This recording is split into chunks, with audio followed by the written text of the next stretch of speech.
What's going on, everybody? This is Aaron Martin back with Screaming Into the Void. This is actually episode number 5. We've been doing this consistently for well over a month now. To me, that is absolutely crazy. We want to thank you guys for the continuous support, and we actually have one special guest with us today. As always, is Steve, and I'll let him introduce his friend. Hey, so today we have my friend Nick. I go to school with him, and he's just a good friend of mine, and he kind of heard about the topics because I've just been talking about the podcast a lot, and he wanted to be on, so he's here now. Hey, nice to meet y'all. What's up, guys? Like Steve said, my name is Nick. I go to Alfred State College here. We're going to be talking to you about money first. Everybody wants it. Everybody needs it. Everybody lives and dies for it. This is very true. Yep, yeah. So the overall topic that I was looking for is it's the value of money in society and why people put so much emphasis on getting that cash. So Nick, what do you think? I think that people are always chasing after more money, and they're willing to sacrifice anything to get to it. They'll stomp on people. They'll climb above them. Anything to get just a couple more zeros on that paycheck. And, you know, it's kind of sad to me because a lot of people kind of don't even have any fulfillment in their lives. They're just trying to get money, and then they end up sad for it. You know, I got a good friend of mine that's probably watching this podcast right now, and she has, and this is even for the older generation too, where she has family that value money almost more than her children, the way they act. It's like all about the monetary bottom line, the bottom statement. And at their age, you're like, you have a lot of money that you're saving up, and at your age, considerably, you're not going to live that much longer. I mean, unless you're routinely doing this for a nest egg for your kids, which it doesn't seem like you're actually doing that, what are you saving this for? I know, it's sad. You can't take it to the grave with you. I mean, you can if you want, I guess, but it's not worth anything to anyone if it's sitting in a casket with you. If you burn it in your urn, like, so I guess what I get upset by that is just because I've always, especially being in military, people have always need to save money, need to be smart with money. I'm like, yeah, I just got done rebuilding a $1,500 PC from the ground up and rebuilding it because I felt like it. Money is a great thing to keep smart. You need it, but at the same time, if the only thing you do is be smart with it and never spend it, then what are you really doing?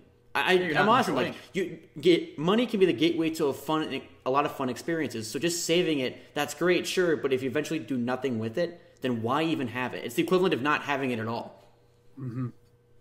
Yeah, no, I get that, and I think it's the thing that a lot of people do. They save this money and they just keep on saving, and it's like you can only save so much money and not do anything with it. Like what you're saying, it absolutely makes sense to me.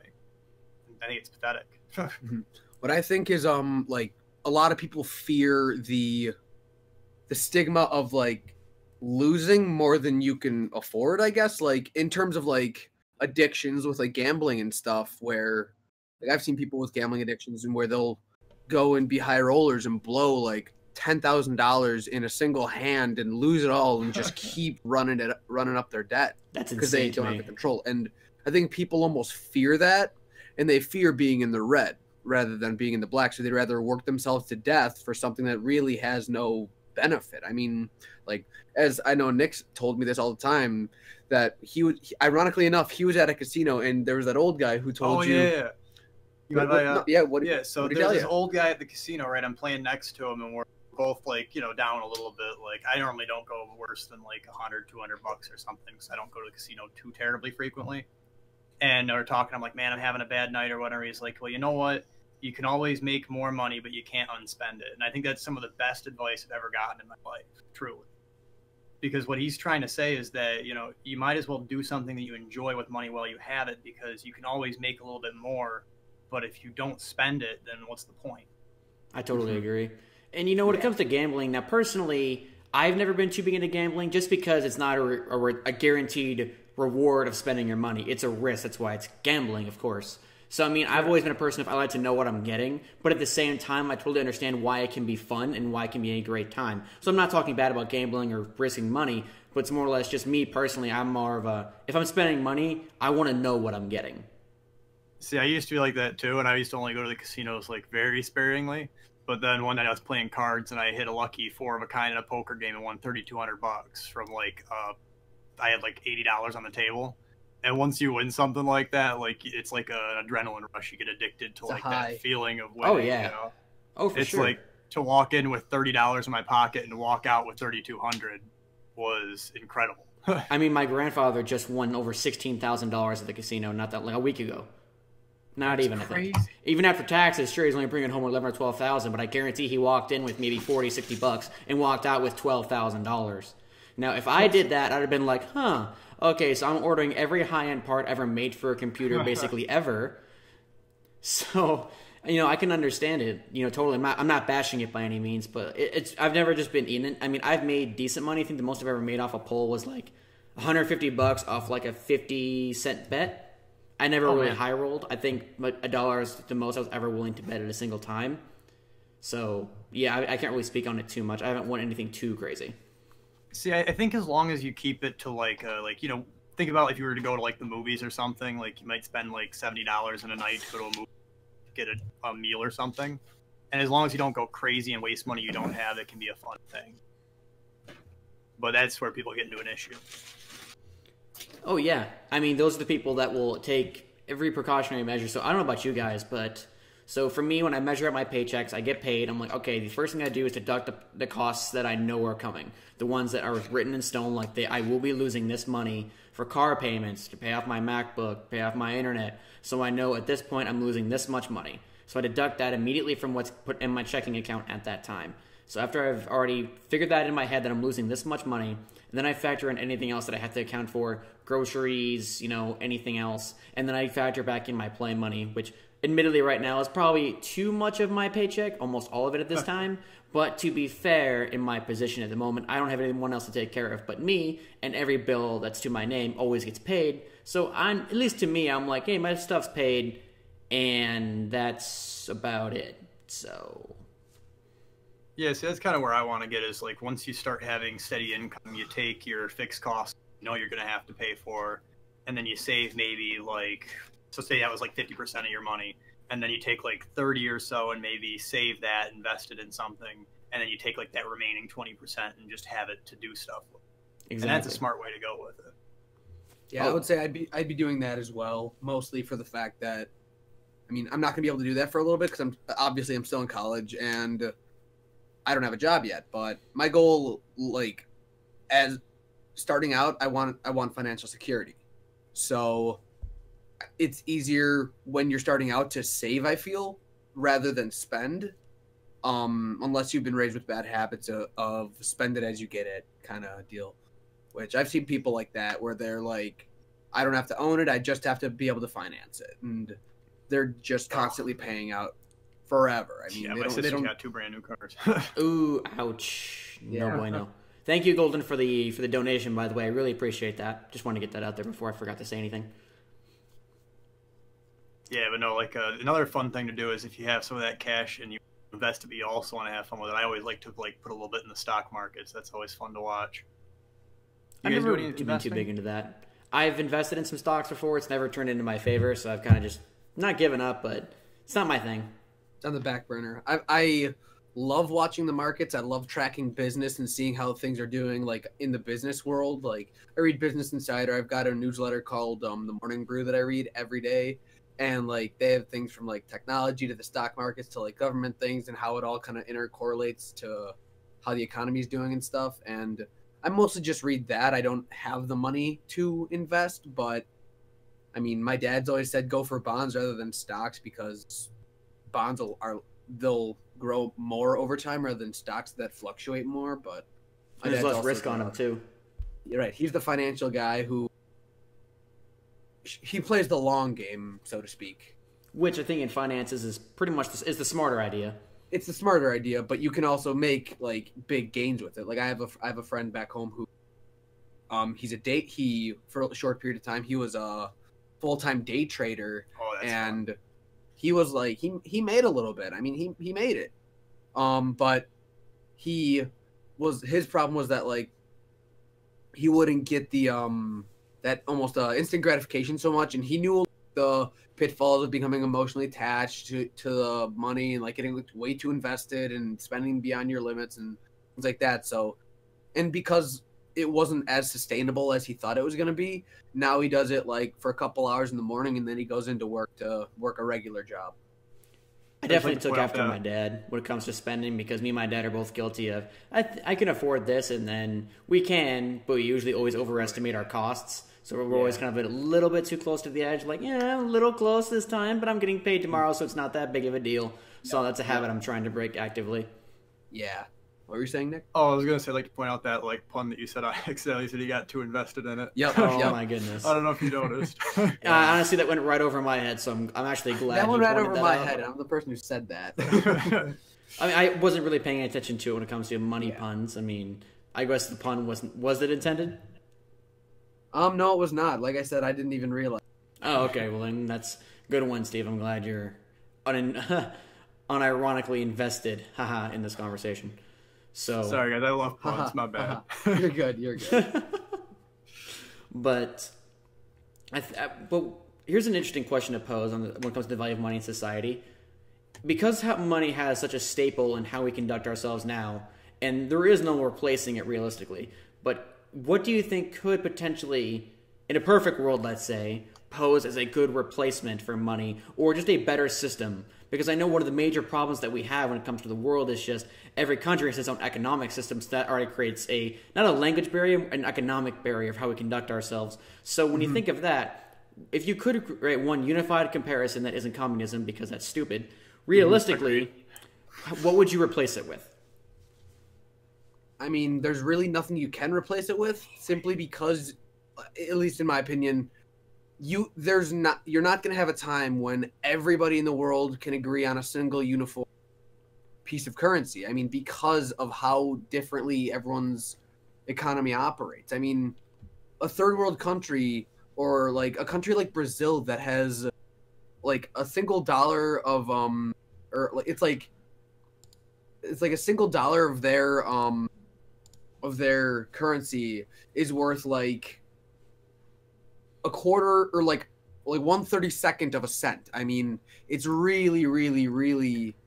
In Brazil, they had like this whole economic like crisis, and their economy crashed like harder than ours did in the 1920s.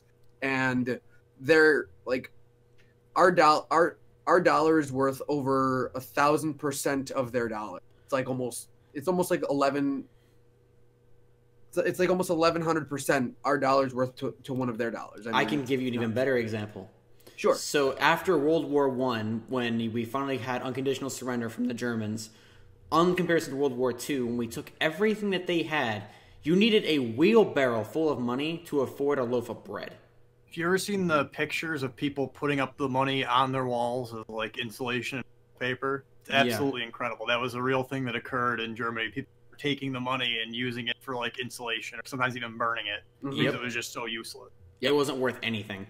Right. But what you're talking about, I think, this isn't my idea per se. It's actually, I don't know if you guys have ever heard of The Orville. It's this TV show that's kind of like it's like a comedy Seth MacFarlane thing on Star Trek. Oh, The Orville?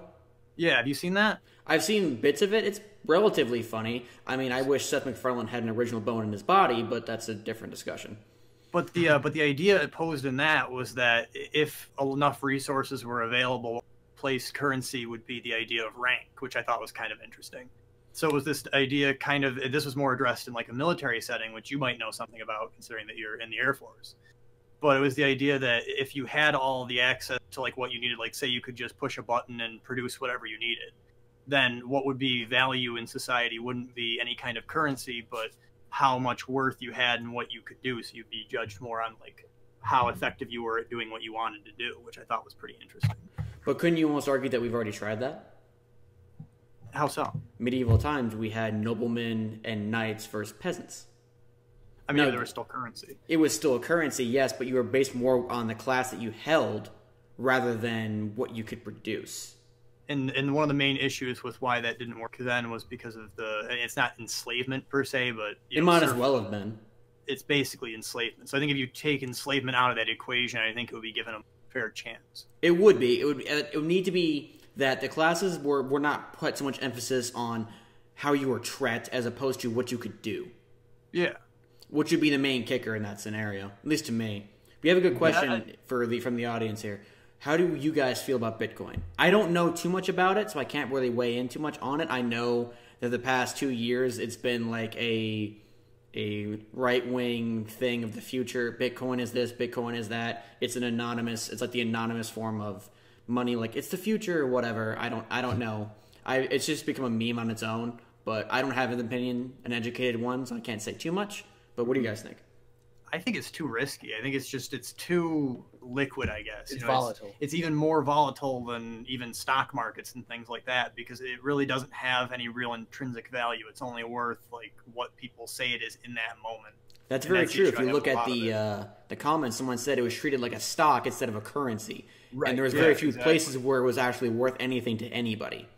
Mm-hmm. Yeah. I mean, my thought on it, it's a cool idea of having almost a faceless currency where, like, in theory, you can use it to buy anything anywhere, but also the problem is that the reason why people treated it like a stock instead of a currency is because they set a value to a single Bitcoin similar to what they do for a stock market. And the reason why they treat it like a stock was because back like probably 2014 or something like that, it was worth so much. It literally was like replicating the Dow Jones for like a little bit, and then it crashed. Now it's worth like, I think it's worth like 10,000 less than what it was at peak. I think it's like 7,000 now or something. It was like 6,500 if I remember right.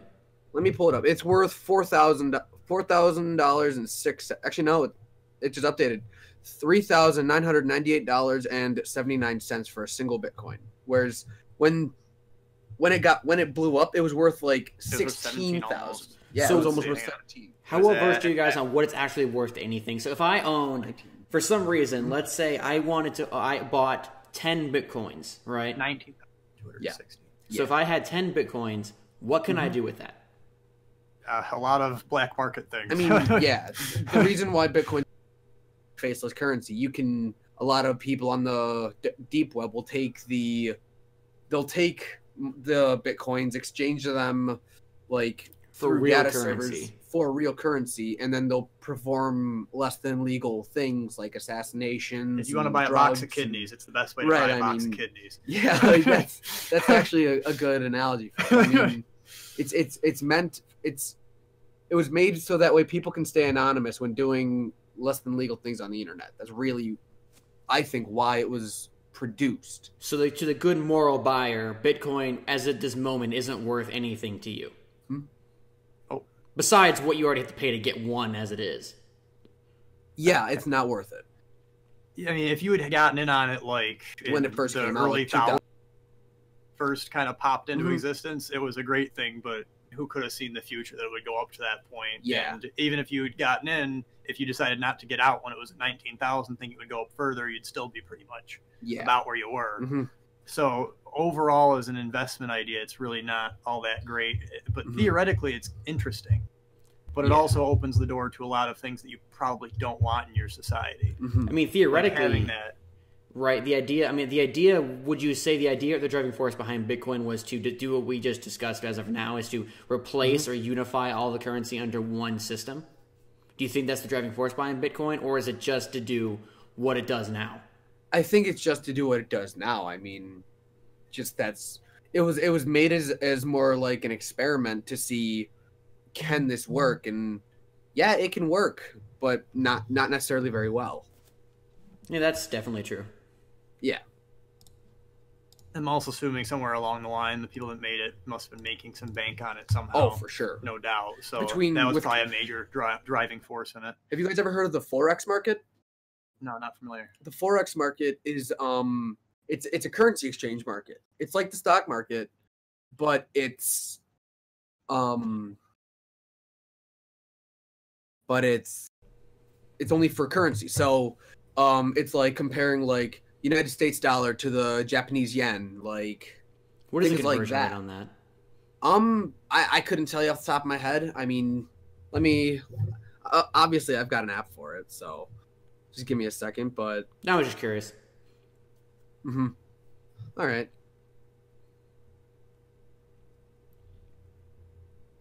Let's see, Forex. But Forex is basically like what the is the currency like stock market. But well, one thing I wanna say real quick, just on terms of this topic overall, is Potato. The topic we're talking about is the value of money in society. But what I want to say is what do you guys think on the idea of, because we touched on this a little bit earlier with how we have a society that like glorifies making all this money and saving all this money. What do you guys think about the idea of fake it till you make it? I watched a documentary on Vice. It's called Miami Hustle, Fake It Till You Make It, something like that. And it tells a story of it. It basically tells a story of this Miami like hustler guy who illegally rents cars and does a bunch of shady stuff, and he ends up getting called out by the people who are interviewing him, and he's like, I'm just a nobody trying to be a somebody, and money's my way to do that. I mean, what are you guys' thoughts on that? Well, I think fake it till you make it is great for the people that make it, but as a general idea, it just doesn't work out for most people. Like, you might go and think that you can get these really expensive cars that you can't afford and get this really expensive house you can't afford, and that might be nice for the first month before the bills start flowing in. But unless you get really lucky and somehow become famous, like the Cash Me Outside, How About That girl, it's not going to work for you. That aggravates me on a whole other level. We can talk about that later. Well, like I've said, some people do get lucky like that, and fake it till you make it works for them, because she had no skills whatsoever, and now she has tons of money. But she wasn't faking it either. She just happened to she just happened to make it purely based on the fact that she was in the right place at the right time.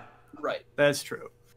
So she's more not a victim, but a benefactor in a circumstance where she didn't deserve anything that she has. But this is America, where people will pay for literally anything. Yep. I don't know. What would be a better example than I can't even think. There's how about just that goes viral for a single YouTube video that is unrelated to anything they really do. So, for example, the people who do something like who spend a lot of money, who like crash an expensive vehicle or who rent a vehicle to do some outrageous stunt, and then you look at their channel, you can clearly see that they don't have the monetary resources to uphold this at all. But they did it for the video, or they did it for the memes, or they did it for whatever like the idea reason. Of almost like do it for the Vine kind of thing. Oh yeah, I was gonna say that, but I didn't want to go there. Yeah, but I mean that's kind of the reference I was kind of getting to, was like the do it for the Vine thing, where you want to be viewed as something that like you're bigger than you are, and you can't unless you go above and beyond and show people like, look how much I'm worth. Like, and it's the struggle of trying to show people that you're valuable without coming across as like almost arrogant or obnoxious. Which then there's people like the Kardashians who are famous because they're famous. I mean, yeah. I think it's funny because I think the perfect example of what happens to people that attempt the fake it till you make it mentality most of the time is like when you drive by one of those trailer parks and you see the really nice cars like parked in the half garages. You know what I'm talking about? Mm-hmm. Like you see those brand new like 2018, 2019 cars, but they live in like a 20-foot by 10-foot trailer. Mm-hmm. And that's what I think happens to most people who try to go that fake it till you make it route. They end up kind of looking good sometimes, but most of the time not so much. Yeah, or like the hustlers on the block type of deal, where they'll work a dead end job at a gas station but they'll blow every paycheck they get at the club, acting like they're quote unquote flexing, and they've got nothing to show for it. Yeah, no, I definitely see that. That's a fairly common thing, would you say? But I would say that maybe not. Those people aren't flexing until they make it. They're just flexing so they can feel better about themselves in comparison to other people, or just because they have. I hate saying this, but they just have nothing else in their lives to excite them, or just anything to go off of. It's just I have nothing in my life, so I need to feel important by shoving my non-existent wealth or items down people's throats. I mean, I don't really know what breeds a mindset like that. I'm not saying it's a bad thing per se, but I mean, I think what breeds that mindset is like just a little taste of success. Like you get it, like you're living on Skid Row and you hit it big on a lottery ticket. You want to act like a hot shot suddenly because for the first time in 3 months, you've got money in your pocket. That's why there's a lot of rich, like a lot of famous people. They end up like having all this money. Like a lot of the athletes do this a lot of times. They end up taking all these things. They buy these really fancy houses.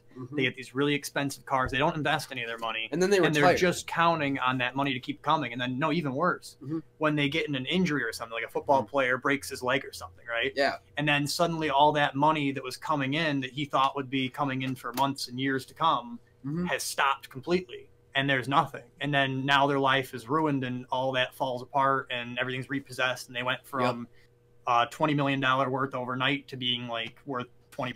You know, the funny thing about that is that is even more common, not in sports players, but in lottery winners. Oh yeah. Oh no, absolutely. And I've read stories that most people who end up winning the lottery, at least 89% of them, actually wish they had never won it ever. They regret it entirely. I mean, like, I've talked about, like, with you, Matt, if I were to win the lottery, like, I wouldn't tell anyone, one, because publicizing things is how you get into bad groups of people that just want you for your money type of deal. And then, like, you got to be smart with your money. You got to, like, don't take it in a lump sum, God forbid, and then, like, invest it. You got to be smart with it. Like, max out your 401k, like, make a Roth IRA, stuff like that. So take half of that money, put it away. For me, what I would do, now this might sound stupid, but for me, if I made money like that, one, I would take the pay cut and be like, no, I do not want my name announced in the news that I won the money. I don't care if you take half of it. I don't want people to know. Oh no, I'm only getting 20 or $100 million. Oh my God, whatever will I do? I don't care. But realistically, the Air Force or the military in general has something where if for some reason you win the lottery, right? They will actually openly say, do you want to be discharged? And the reason for that is because you've just made a lot of money and for most people, you have no inclination to work anymore. Why would you? You're a millionaire. So they will basically offer and say, hey, we know you're a millionaire now. You don't have to be here if you don't want to be here. Personally, I would stay in. Yeah. I would finish out my contract. I would probably stay in longer because I want to remember that there is something more to the world than just money and that there actually is a cause in my mind that's worth fighting for. That's smart. I like that. Yeah. But I also think that like if I were to win some big lottery prize, I would kind of do the goals that I have in mind right now. You know, get a modest house, get a nice car, but nothing like insane. And then take that money and then invest it into like what are they called? It's slipping my mind. It's like investing the stocks, but you put it in a company that I know what you're talking about, but I just can't think of it. It's escaping me. Yeah. But I know exactly what you're talking about. I think it's one of my favorite examples of this, besides the fact that this man is actually the NSA in human form. Mark Zuckerberg is a great example of someone who is very modest with his money. He drives a standard car, lives in a house probably no bigger than the one I'm living in right now. So, you know, it's actually funny that just because, and remember like reading these interesting facts that most millionaires and up drive used vehicles. Yeah. Because I think that a millionaire who is self-made realizes that to maintain a status like this, it's not about flexing wealth, it's about being smart with said wealth. It costs money to make money, and it also, like, you have to be smart to keep money. I mean, like, it's like there's a joke where, like, how does a woman, like, date a man, and how does he become a millionaire? Because he was a billionaire before he met her. Like, something like that. I like that.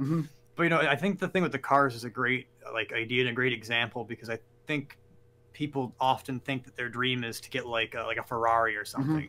But it's like, if you have millions of dollars, how much time are you really going to spend in a vehicle anyway? Unless that's, like, 100% your dream. You know what I mean? Yeah. Maybe your dream is to go cross country. And then it kind of makes sense. But if you're just going to be driving your car to, like, go to the store or something, why are you using a Bugatti to go pick up groceries? Right. So why have it? I mean, we have a good question in the audience actually here. What about receiving a substantial family inheritance? So let's say hypothetically your parents pass away and you receive at least $1 million. What would you guys? How would you handle that for one? And what would you do with it? I mean, seeing as well, that also depends. Like, if you say because I've been talking with my family recently, and we're setting up a trust fund because of reasons. And that's like kind of the idea of it, is like how to be money at when like you don't have your parents to tell you what's a good and bad financial decision. So, I mean, for me, I'd like get better healthcare, max out my retirement funds. I'd invest a good amount of it. I mean, I would do things like that because, yeah, like one of my biggest dreams and my biggest goals is to buy a Lamborghini Huracan, which is a $230,000 car. But I know in the back of my mind, could I afford it if I had it like $1 million coming in? I'd be like, hell yeah, I could afford it. The insurance, the upkeep, the whole 9 yards. But I'm a 22-year-old kid. What am I going to do with that? Like, there's not even that. It's not responsible. True, but one of the things people don't keep in mind is this. The reason most lottery winners and those basketball players go broke is because they inherited that money, but they don't have a way to keep that money coming. Your parents aren't going to resurrect from the dead, make that money back, die again, and then give you money again. So unless these people actually have a way to keep this money coming, it's never smart to make a financial investment that you couldn't manage unless you were making the same amount of money you had prior to inheriting that much money. It's never a good idea to live out a lifestyle that you know you can't afford, even under the circumstances that you've now found yourself in. Yeah, my rule of thumb is if you go, let's say you go to a car dealership and you see a car for $15,000. If you can't buy two of that same exact car on the lot that same day, don't buy it. You can't afford it. That's smart. That's a good one. Yeah, I like that. But I think with the money, if I got something from a loved one, like an inheritance, I think what you should ideally try and do, and this is something that even I failed as younger, grandfather passed away. But now looking back, taking this more on like a philosophical kind of way, you should do with inheritance from them what you think they would want you to do with it. You know what I mean? Oh, like I totally agree. Your parents wouldn't want you to just take money that they gave you and work their whole lives to get and go blow it on drugs and prostitutes, you know? That's not what they would want you to do with money that they gave you. What if your grandfather actually told you to go do that? Well, then just hypothetically. If he gave you the money and he said he wanted you to, you should You better blow it on a stripper named Cinnamon. I swear, boy. It better. She was your cinnamon apple. You better love and respect her while you're paying these stacks. I swear it. I don't have much time left, but one thing I always regret doing was not doing cocaine off a hooker's buttocks. I'd like you to fulfill my dream and do some cocaine. And he throws 100K on your hand right at that moment and says, go live out my life's fantasy, grandchild. Yes, Grandpa. Yeah. Just sobbing as you walk out of there because Grandpa just died, but you got 100 grand and he told you to go do some maybe less than legal things with some less than reliable characters. If that was that's fantastic. Wishes, what are you to do? You know, you gotta honor it. You gotta honor it. And you know when you're doing it and you're crying, she's like, why are you crying? My grandpa asked me to do this. It's just my grandpa doing this coke, not me. Call me by my grandpa's name. Okay, Felix. Oh dear, no. Oh no, that's not right. Oh my goodness. Let's get back on topic real quick. No, but I think it's like if I gave somebody $20 to have them give me a bag of chips and they gave me a single peanut. You know what I mean? It's like that's not what they asked you to do. You know, if they ask you to do something, you should honor that and do with the money that they gave you what they would want you to do with it, no matter what that is. Right. And I think for me, like if I inherited that much money and I went out and bought, like for me, like Steve, it's a Lamborghini Huracan. For me, it's a GTR Nismo, and mine and Steve's goal is to drag race once we have our dream rides. That's our goal in life. Yeah. But if I was to inherit $1 million and just said, screw it, I can go buy my car now, I didn't earn that. It doesn't feel as good buying that car knowing that didn't earn it. I didn't earn it on my own. It was just handed to you. Yeah. So you should take that money and invest in like maybe start a little business of some kind that you want to do and then earn money from that foundation. But then the money that you earn to actually spend on that car, you have earned. You know what I mean? Even if you started somewhere, you don't spend it right then. You wait until you've doubled it and then spend it. And that's what I think a lot of people fail to do. And I think everybody would be a lot better off if they learned to do that. I mean, like, I follow a lot of financial pages on social media and stuff. And one of them is like, would you rather have $1 million flat out? Or would you rather spend like a year training with like Bill Gates and Elon Musk and these guys who've made millions and millions of dollars? And like, you'll see people that like, they'll say like, oh, I take the money. And then, but I'd rather learn how to make that money for myself and then some rather than just be handed a lump sum. Knowledge is priceless, man. Exactly. Knowledge is priceless. That's why I'd rather learn from them and be like, any advice you can give me, I would appreciate it. And it could be the simplest financial investment advice. It could be, don't invest in this or do this. Or it could just be like, when you're in this situation, don't do this or do this. Or when you have a challenge, this is how I handled it, and I think you should too. And things like that, I actually believe can make or break a company. Oh, absolutely. I'd like to have an hour alone with Warren Buffett. Literally, Warren Buffett is my man. I'd like to learn how he did it, and I'd like to do it myself. Gosh darn it. Yeah, that man, the Monster of Idaho, Potato Master of Idaho, or whatever his name is. It's also a really goofy name, but that's not the topic. But yeah, hang on. I'll look it up real quick. But even still, like, that's kind of always been, for me, when it comes to large financial amounts of money. I mean, for example, this might sound incredibly dumb, but this is something that I honestly forgot. When I joined the military, I honestly forgot that they pay me. I genuinely forgot that they actually pay me to be in service. Yeah. And it was actually more money than I'd ever gotten in a single paycheck. I mean, granted, at the time, it was like, I was an E1 living in tech school, so I wasn't living off base or getting that allowance. So it was like $600 a paycheck every 2 weeks. That's $1,200 a month. For me, at the time, I'm like, holy crap, that's a lot. Now it's a lot more than that. That's not the point, though. Point being is just that when you stumble into these big amounts of money, I stumbled into a reasonable living allowance. If you just stumble into a couple $1 million, do you think that most people are actually equipped with the knowledge to handle that money appropriately? I'm going to go out on a limb and just say no.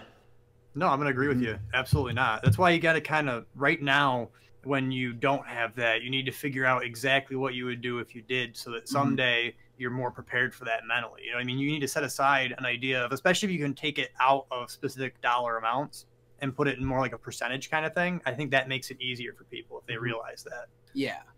Like a 50%, 30%, 20%. Yeah. All right. Two things. Warren Buffett was from Nebraska, not Idaho, and he's the Sage of Omaha, or the Oracle.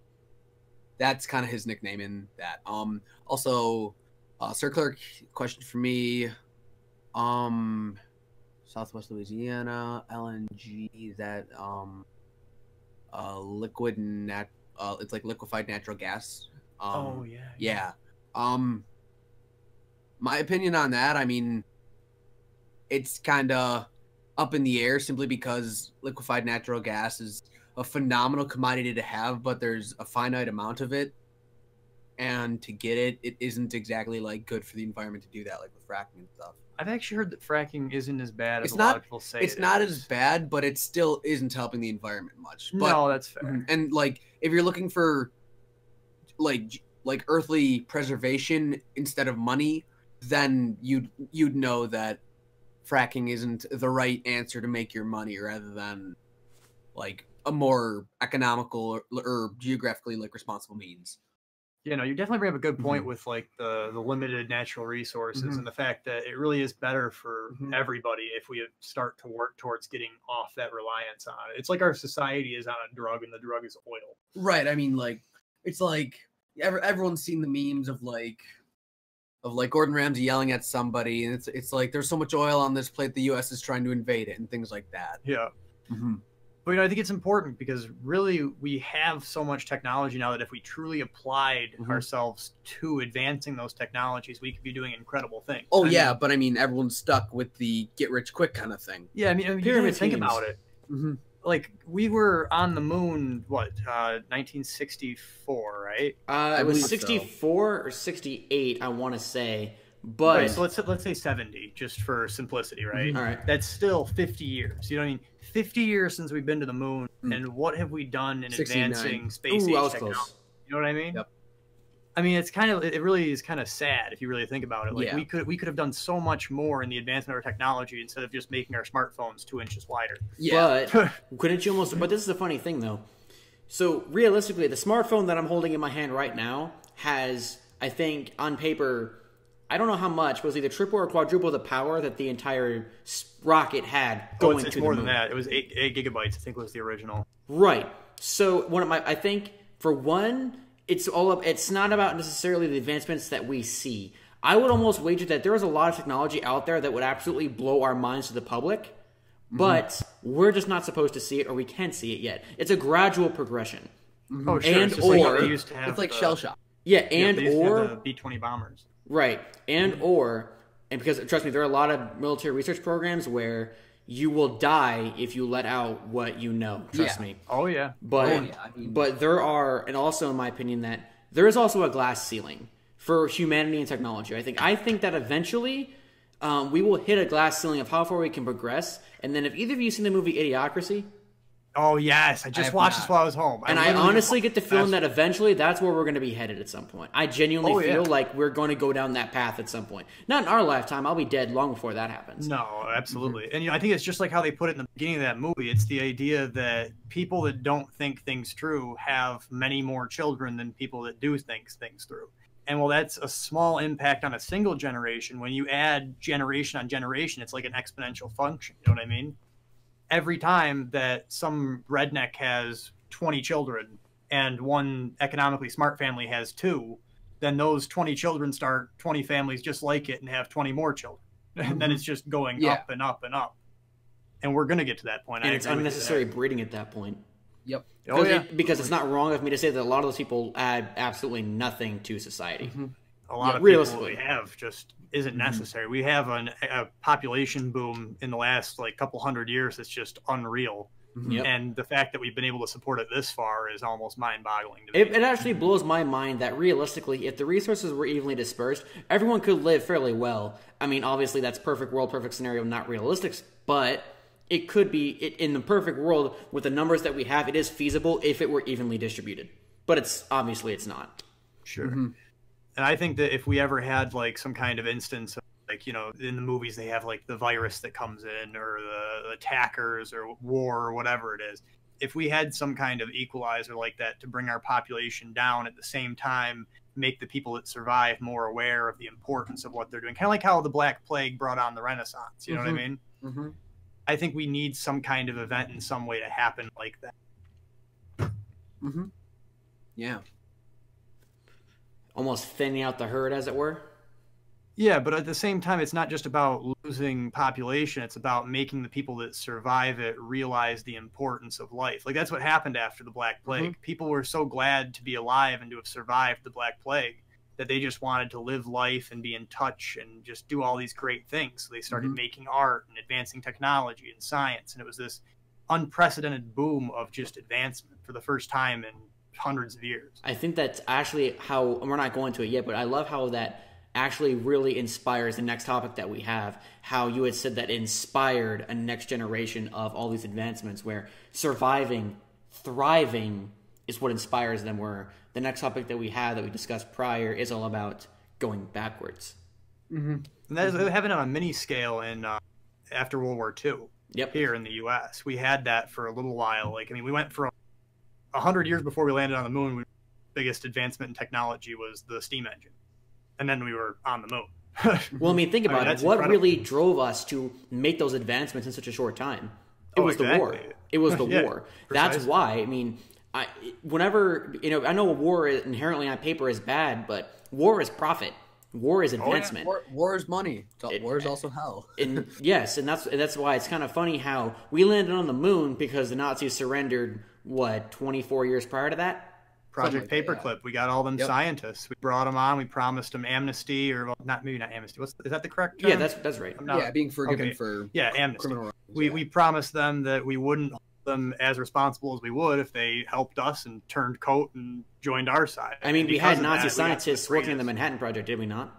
Oh yeah. And we had some of the greatest minds in the world. And we never would have gotten Einstein if it wasn't for the Nazi Germany, because he came to us because he had to get out of Germany. He straight up, I remember reading articles saying that he never once agreed with what they were doing and only wanted to leave. He never wanted any part of their war machine. No. Yeah, but he wanted to get out of Germany. And if that situation hadn't happened in Germany, we never would have had Albert Einstein. Exactly. In a perfect world where the Nazi rise never happened, most of the things that we take for granted probably wouldn't have happened. It's kind of weird to say that you almost need to be in one and I'm going to say this so sparingly, I mean this, in one sliver when it comes to only, and I mean this, only technological advancements and literally nothing else at all, be thankful for them. Only in that sense. Yep. Yeah, no, I agree. Yeah. Not in any other sense. It's a tough thing to say You've because established you that, risk. You know, I get why he's being very careful. Oh, I know. Yeah. Because you risk people, especially Oh, when I you know. hear about what happened to PewDiePie and stuff. Yeah, you know, yeah. Well, I mean, like with the he makes shooter one stuff, joke I mean, and it's yeah, like he's plastered as a Nazi. yeah, like Right, and I think that's what I'm trying to say is just that we can't rewrite history. We can't change what happened. And that's why I really don't like the idea of people, and I don't want to get political, but I really don't like to, but the idea of people taking Nazi and using it so effortlessly negates the meaning behind it. Absolutely. Throw it behind every single person they don't like, regardless of what they do, their moral beliefs or anything like that. You're disrespecting every person that ever died because of what happened. You know, you're taking those lives and almost making them meaningless because the thing that did that to them, you're attributing to people that do not deserve the title. Because and they don't deserve it in a good sense. They don't want that title because the only thing they inherently did to you was disagree with you. Yeah, and you're making that seem like something less than what it is. The term Nazi is a very serious accusation, and it should only be reserved for the absolute worst people in society. Absolutely. And that's why... If people...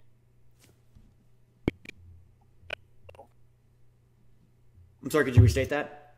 Oh, I said if people aren't talking about concentration camps or killing people or mass genocide, they don't deserve that title, even if they're being bigoted, for example. It's not a fair equation. No, not at all. And that's why I hate the fact that people use that term so effortlessly because... And one of the things that kind of hits home with me is, you know, we've had people in this country say, why do we allow Nazis to parade legally down the streets in this country? And it's a controversial topic for obvious reasons. Now, do I agree at all with the ideology behind it? No. So easily I'm going to say no. I could not agree with anything that those SOBs do. Realistically, though, what makes the United States better in that equation is they allow them with what they believe in and what defeated them to parade on their grounds. We're morally more upstanding than you, so you can parade. Just know our beliefs still trumped yours. So go ahead, parade. It doesn't mean anything because we still beat you. I have two things to add to that, actually. One is a phrase that I've heard that I really think is amazing, and that's, I may not agree with you, but I'll fight to the death for you to say what you want to say. Right? Exactly. Yeah. That's what I stand behind in service no matter what. Absolutely. Right. And that's what America's all about, especially being in the armed forces. It's like you're fighting for people's right to go and disrespect America by burning the flag. Because even if we don't agree with that, which I absolutely don't, that's somebody's choice. And in America, they won't be prosecuted for doing it, even if it's inherently wrong.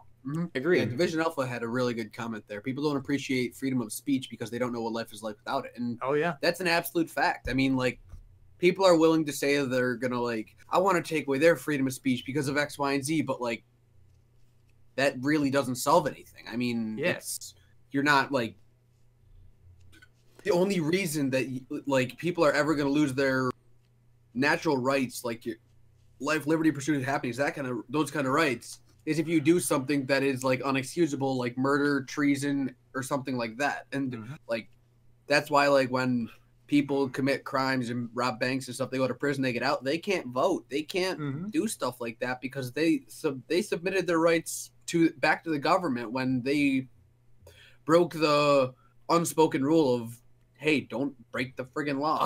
I think one of the funniest things about the situation of accusing people of being Nazis is this. It's pure irony. The people who want to take away other people's rights to speech, they're only accusing you of being a Nazi, so these people are Nazis. Don't let them talk. Really. Don't let people talk. That's what the actual Nazis did. Oh, yeah. And, you know,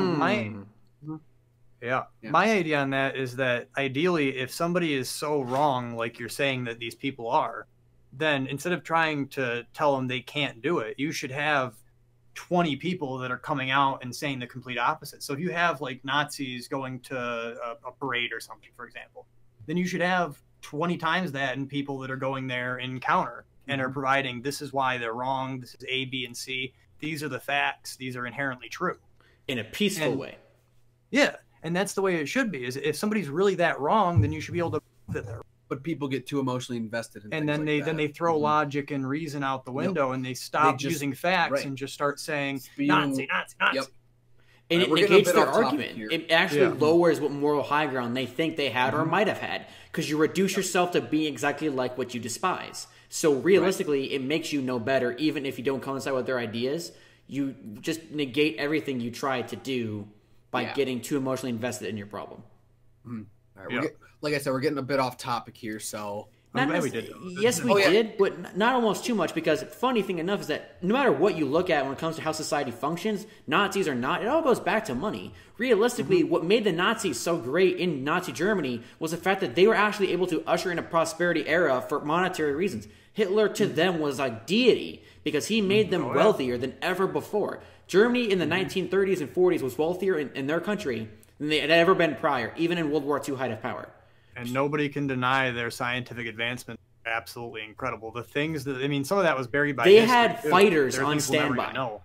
Yeah, there's things we'll never even know because the documents were burned before we captured the people. But you can only imagine if the things that we got from the scientists we recovered were so incredible. What about the ones we didn't and the information we didn't recover?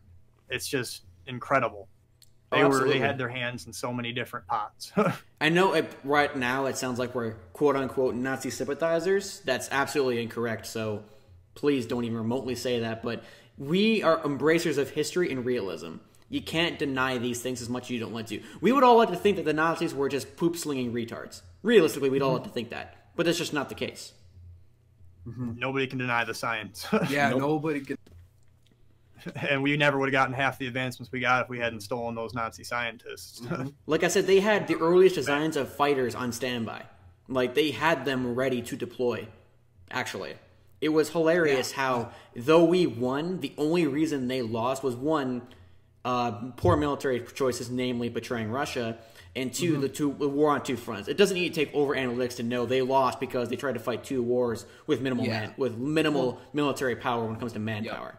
And do you know about the tanker with the heavy wall? If you heard about that? Yeah, I've heard that. Yeah, and the whole idea of that is if we hadn't, or we and our allies, I don't know if it was us specifically, but if our allies and us hadn't sunk that boat, they think that the Nazis might have been able to get to the nuclearized weapons possibly before us. So we made a few key advancements that really gave us that upper edge. And you can only imagine how things would have gone if the Nazis had gotten nukes first. Ooh, that I don't want to think of that world. It was pretty close. Yeah, I mean, we were at a tipping point. We could have wiped ourselves out. Even after when we dropped the bombs, if things had gone a little bit differently, we put ourselves in a situation that we're still dealing with the repercussions of today, where we, for the first time in history, have not only the abilities to wipe out the people in our surrounding area, but we have the ability to completely destroy the entire planet. And that has multiple times over. The United States Air Force has the ability to wipe the planet. Just the United States Air Force. That's not counting every other country Army, that has... Navy, No, not them. The United States Air Force has the keys to the nukes. That's just... Well, and the Navy as well. But realistically, those two support branches have all the keys. Right. But that's just kind of the U.S. military. So when you factor in India, China, Russia and the Tsar Bomba, they wanted to make a 100 megaton bomb. The biggest one the United States had launched up until that point, I think, was only 20 or 30, and I think that was, I don't know if that was Calso Bravo or Mike that was launched. I'm pretty sure it was Mike. But Tsar Bomba was a 50-ton megaton bomb that shook the world. There was a noticeable earthquake across the planet when that thing detonated, and it was half the strength it was supposed to be. Half. Yeah. So, I mean, it's think of how devastating that is. Yeah.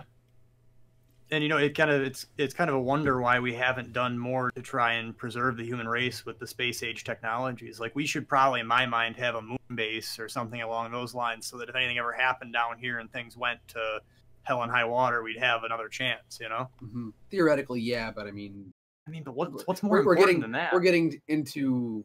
Now we're starting to get more off topic. Yeah, sorry. One of the things that I've loved about our podcast in the past was the ability to go off on these tangents because they're very... People enjoy them. Yeah, we should stay on topic, but even still, people definitely enjoy our tangents. I've noticed that being one of the key things that people actually do take away from here. Yeah. I'm just saying to make sure that we don't, like... Go too far. Get too far away from... Bad. I like... You guys completely cut out. You guys, I missed all of that last sentence. No, we were just talking to each other how Nick loves space age technology, and I can't help to throw something in. I'm sorry. No, it's all right. But I agree with you realistically that you'd think that we've become so obsessed with destroying each other that no matter what we do now, we've gone too far with it, and it might be too late to play catch up. Basically. You can't put the genie back in the bottle. Pretty much. I mean, there's only one genie, man. There's only one genie, Robin Williams. God bless. Anyway, moving back on the topic. So, when it comes to valuing money in society, so what would you guys say when it comes to how people value money? So, I think I got a better idea. In this case, it's never been, maybe you can debate me on this one, but at least to me, it's never been easier in this current way to make money. You can set up, I mean, for example, for me personally, people pay me to stream. My YouTube channel makes money. I have a Patreon where people give me money, which, by the way, if you're any one of the people who donate money to me, I love you to death. You can have my babies. But realistically, it's never been easier to accrue money. There are females that are born naturally good looking where people pay them basically to exist. Yep. Dude, I know it. It's funny. I just got a message on my PlayStation today from a PlayStation bot that was like, check my about me for a special surprise. Yeah, or like I see a lot of like it actually OnlyFans. It's a website where there are anybody can go and start one, and you basically post like lewd pictures, naked pictures, videos, things like that, and people subscribe to follow you, paying like, I think the highest I saw was like $21 a month to have access to these materials. Like, that's crazy. And like, it's a thriving industry because it's becoming easier and easier to just put content out there. I mean, with the internet and everything, anybody, like, we all wish we could have been born Ron Jeremy. Yeah, right. Like, yeah, right. Yeah. No, but can I respond to that one guy? Yes, go ahead. That one guy, yeah. Oh, I love the Mighty Asteroids real quick. This is one of my favorite things, so I gotta throw something on this. I'm sorry, I saw it. And You're fine. You're fine. I think the Mighty Asteroids, in the long run, I don't think we have the technology now, but if we started investing in that technology now and slowly started building up, I think it's an incredible thing. And you know, there really is on some of those asteroids and some of those even other planets in some long, long time in the future, we could increase our resources by like tenfold and more. So I think it's an incredible idea. I'm glad you brought it up.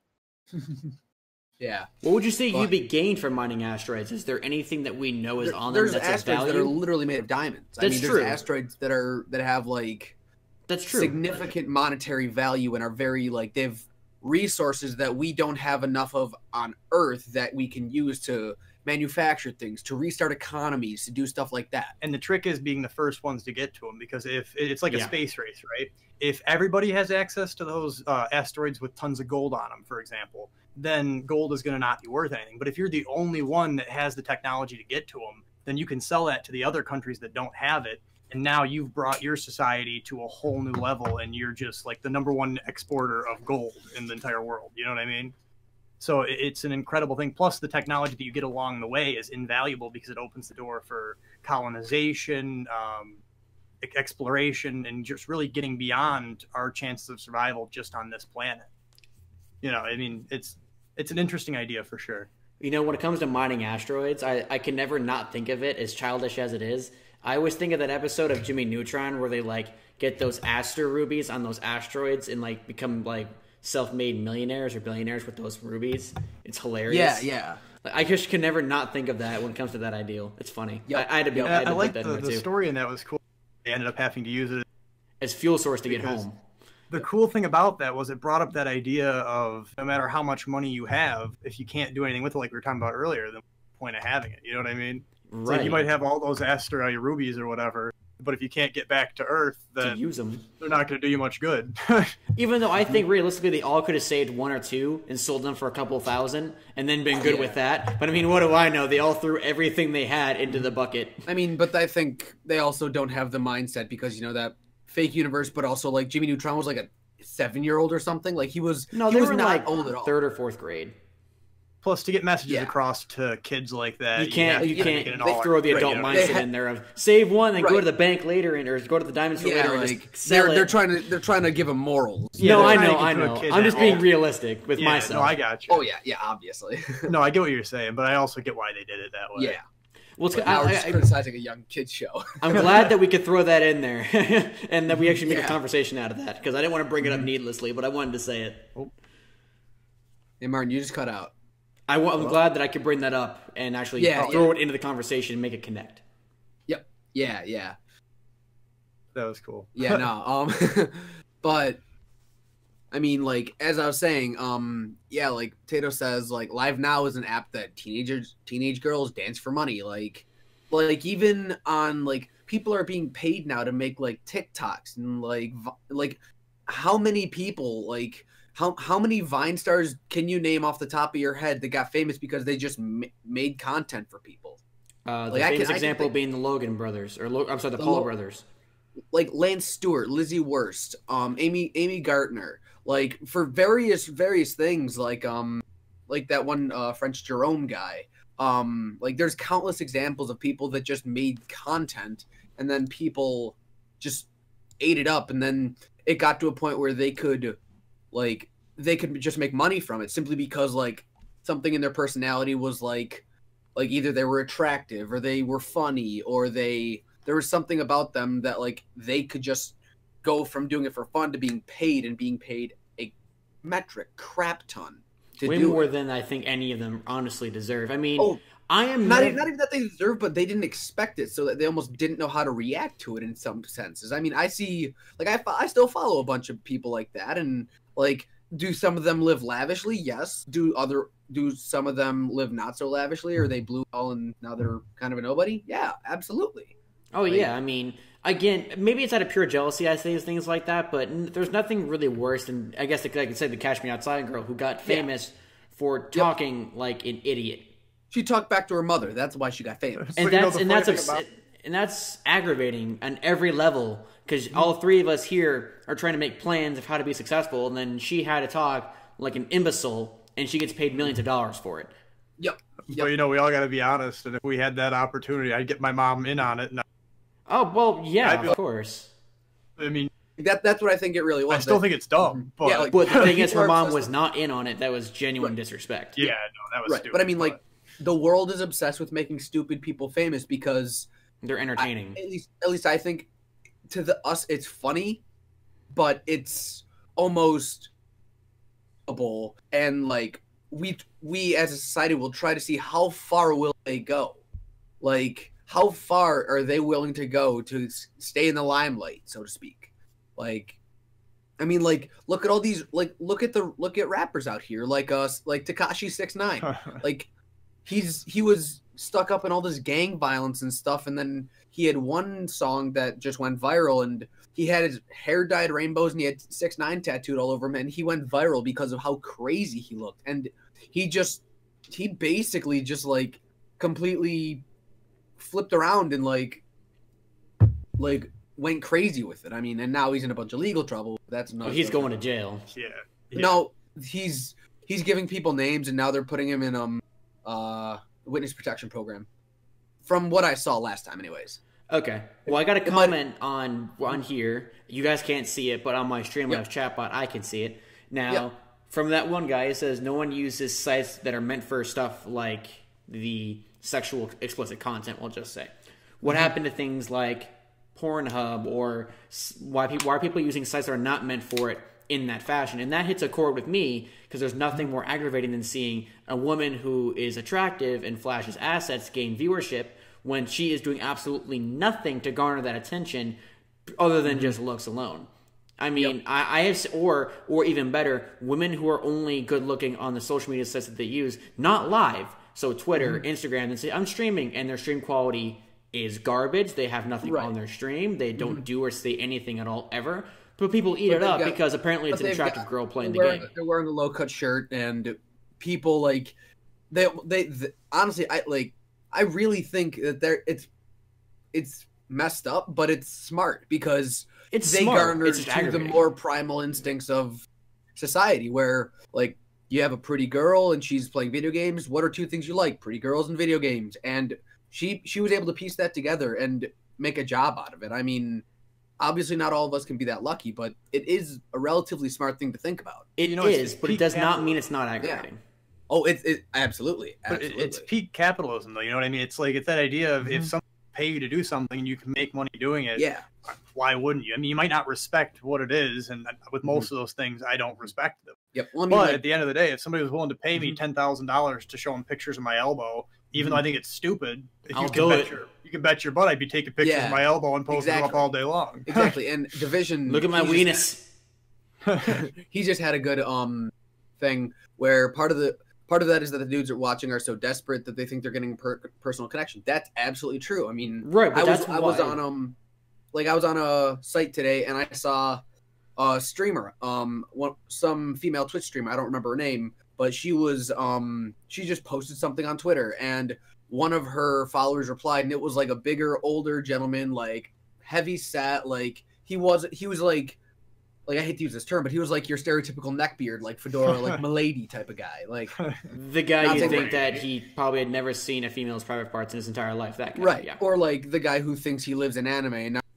Yeah.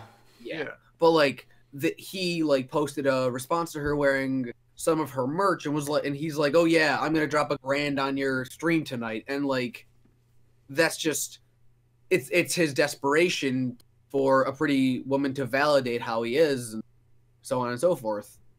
And they just garner to that, and it's smart, but it's like annoying because like why can't we have that? Well, like, I'm not saying it makes it right, but if that brings that person some kind of joy or something, if that really gives them a reason to keep pressing on. You know? Yeah, I mean, I'm not saying that that's like why they shouldn't do it, but like it's like the idea of like I comment on like you comment on someone's story, like let's say you comment on Will Smith's story and he sees the response and he likes it. Like I see people that will screenshot it and then repost it and be like, "Oh my god, they finally noticed me. This is where I come up." And you're like, they liked a comment that you said to their Instagram story. In 24 hours, they won't even remember what they liked that you said. Like not even that, but that could have been like their social media manager just going through the comments and doing it for them. It doesn't mean it was them.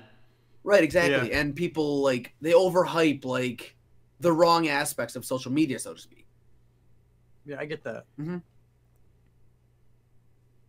Yeah. You have anything else to say on that, Martin?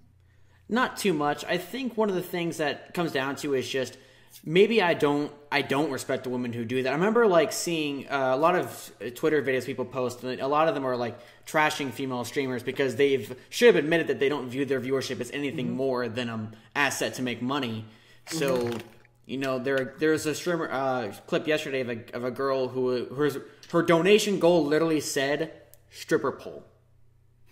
And I appreciate the honesty, but at the same time, that's not what the platform is for. If you use your money to get a stripper pole after, but you didn't say what it was for, it'd be better that way than just saying, "Hey guys, pay me so I can get a stripper pole," and then probably use it on stream for you as well. Yeah, I mean, but then there's like there are sites like that, but the problem is that they don't have such a big following, and there are that go into that. And Twitch is a big platform, and everyone knows it. It's easier for people to play video games on Twitch and wear a low cut. It's easier for these ladies to do this on Twitch. Play Fortnite and wear a low cut shirt and just make probably more than they would make on an adults only like cam site or something like that. Like simply be chatterbait or talk things like that or whatever. Like my free cams or something like that. Yeah. Yeah. Like there's all these other adult based platforms, but the viewership. They're probably more dedicated on the adult sites because that's what they're going there for, is the adult content. But they have a much higher chance of being seen, and like they have a better chance of growing a larger community. Like I use the term community lightly, but like they have a better chance of reaching out and getting a larger audience because they're on a platform that has more followers rather than an adult only site. Yeah, that makes sense. Yeah, it does. Yeah. That's why I think a lot of people do that. I mean, again, there's nothing wrong with, it goes by the idea of the generic respect the hustle, respect the grind, or whatever. I respect the fact that what you do makes money. I don't inherently respect the methods. That's what I'm saying. Right. It's peak capitalism. That's I agree. Yeah. I mean, my thought on the whole thing is everybody wants to be successful, whether that's like monetarily or one thing or another. But like I will say I don't have as much respect for people who misuse the platforms that they use, or they do things that are less than legal. Like, we all knew that guy in high school that dealt weed on the side because he needed a couple extra bucks here and there. Like, the work ethic and the knowledge that goes into that, that's a phenomenal skill to have. Like, marketing, sales, and stuff like that, and being able to keep track and, like, continue keeping a business open, stuff like that. That's a very good skill to have. In the market that person, he or she, would be in isn't where they could use those skills. You could go to, I would rather tell somebody to be a used car dealer than go and deal weed, because one, it's more legal, and two, like, you'll probably make a bit more money on commission there because you obviously know how to sell to people, because it's something that most people don't know how to get a contact of it. So, like, you don't respect the method, but you respect the outcome, basically, right? Basically, yeah. Yeah, I'd say that, yeah. Okay. Yeah, I can agree with that. Yeah, like... Well, why do you think that a lot of the best illegal, like, say, hackers, dealers, or whatever, are usually recruited by official agencies to perform actions similar to that legally, to a similar fashion? Sure. Like, some of the best hackers in the world during the rise of the internet were brought on as security consultants. Mm-hmm. Yeah. Mm-hmm. Yeah. I mean, why wouldn't you? The best bank robbers, like, the best hackers, like, the best of any illicit market in terms of, like drug smuggling people or, like, human trafficking people. When they get caught, a lot of them, unless they do some awful stuff, they'll get deals to be like, come work for us, be our security consultant, and help stop what you were doing, and we'll pay you more than what you were making. Like, yeah, it's interesting because I think it's kind of like, it's like the modern day equivalent of what we were talking about earlier with, like, the Project Paperclip and stuff. It's like taking these people that you might not agree with why they were doing what they were doing, yeah, but their skill set is extremely useful and they know what they're doing. So why not take advantage of that? Yeah, I think that's smart. It goes back to the idea of just peak capitalism, and you can actually utilize it. And a lot of them have criminal records, so a lot of them know that they need that high-paying job, so they can't really afford to say no to you either. It's either, hey, you get to make $250,000 a year work for the government, or you go to jail. Well, or even worse, if you don't pick them up, somebody else will. Yeah, right. So realistically, what are you going to pick? Exactly, like the money. And even if they didn't break a law, if you don't get those people, then somebody else will. You know what I mean? If you don't recruit that hacker, then you can bet that somebody will probably contact them eventually. Say a terrorist organization or an opposing government like Russia or something. Right, or China. Somebody's going to pick them up, and you might as well be the one to do it. Yep. Does anyone have anything else they want to throw in for this conversation? I mean, I'm pretty good with this one. I mean, we went all over the place, but I think we covered this topic pretty well. Yeah, I think we covered a good wide range. We started this one. We've been at it for about an hour 12. Yep, which I think is pretty solid. I'd say so. So I think one of the funny things is, remember how I'll segue what you said and now bring it into the next topic, sure. As I said earlier. So when you said that when people survived the Black Plague, when they survived it, what did they do? They made these advancements. They were so happy to be alive that nothing, not saying nothing mattered, but it gave them a new feeling of purpose in life to know that something that could have killed them did not. Now, and it kind of goes behind one of the same ideas as one of my favorite horror series. I'll link that in a second. It goes back to the idea of now we live so comfortably that it feels like there's no challenge to life. If I want to go eat, I can spend $6 and get myself a 20-piece and a Coke. I know it costs $6 because I bought one today. But I mean, like, it's not even that. I'd say you can be almost inherently lazier now because you have so much power. Exactly. I saw a post earlier today on Reddit where it's amazing to think that if you tap the little rectangle of electricity, metal, and glass in the correct order at the right time, you could have someone deliver a pizza to your door. You don't have to leave the house. Like, yep. I mean, think about it. I could literally rebuilt most of my PC from parts with Amazon. I didn't have to drive to the store to get them. I mean, it's funny, and that's why one of the ideas behind. Now, I'm not saying I agree with what the result is. Don't think that at all. But one of my favorite horror series, and Steve knows this, so you probably saw this one coming, is my favorite series is the Saw series. Because one of the major points behind Saw was people have lost the survival instinct and they take their lives for granted. Oh yeah. And so they lost the ability to drive, to really live. They just exist. Purely because purely because they were born, they exist, and there's no challenge to life. But again, the reason I despite that is because you say that there's no challenge to life, or they just exist. But what's the risk? What's the who's opposing this? We have no real natural predators besides ourselves. So really, it's not to say people have lost the survival instinct. They have, but how is it their fault when there's nothing to oppose them? Yeah, I think we've lost our drive towards fulfillment. You know what I mean? I think we've stopped focusing so much on being happy and making positive impacts and having a human connection, right? And instead we focused more on getting something that's like a Supreme t-shirt or something, right? Like we'll spend thousands of dollars on a t-shirt that is no more intrinsically value than a regular Walmart t-shirt, just because it's like a status thing. And we've gotten to that point where we care more about how much money we have or how many nice things we have than we do about how we're treating our fellow human being. And that's why society, I think, has gotten to the point where we've gotten. Sir Clerk had a quick question in the chat. If you could open a business, what would you do? I would say, I mean, I've thought about this a lot, and I do plan on fulfilling this eventually, probably 20 years down the line, unfortunately, but I do plan on doing this. Well, I've kind of started, I guess, but I want to start like a digital media where I do videos, photos, and like marketing consulting for companies. I'm in the works with my friends back home where they started a company. I'm going to be like their unofficial media guy to kind of help them like make sure they have high quality images and videos for their business. I know I've told Matt about this a ton. I've probably told you too, Nick, about like doing this, but like that's kind of my idea of what if I were to open a business, that's exactly what I would do. See, what I'd like to do is find that next pet rock or fidget spinner, right? Yeah. Figure out what that next thing that like isn't really hard to make, isn't really worth all that much, but everybody's going to become obsessed with it. Everybody's going to want it. Everybody's going to buy it. They'll pay whatever you want for it, and it'll just explode. If you can figure out what that next fidget spinner pet rock pool noodle is going to be, you can corner that market on stupid people, and stupid people spend money like stupid people.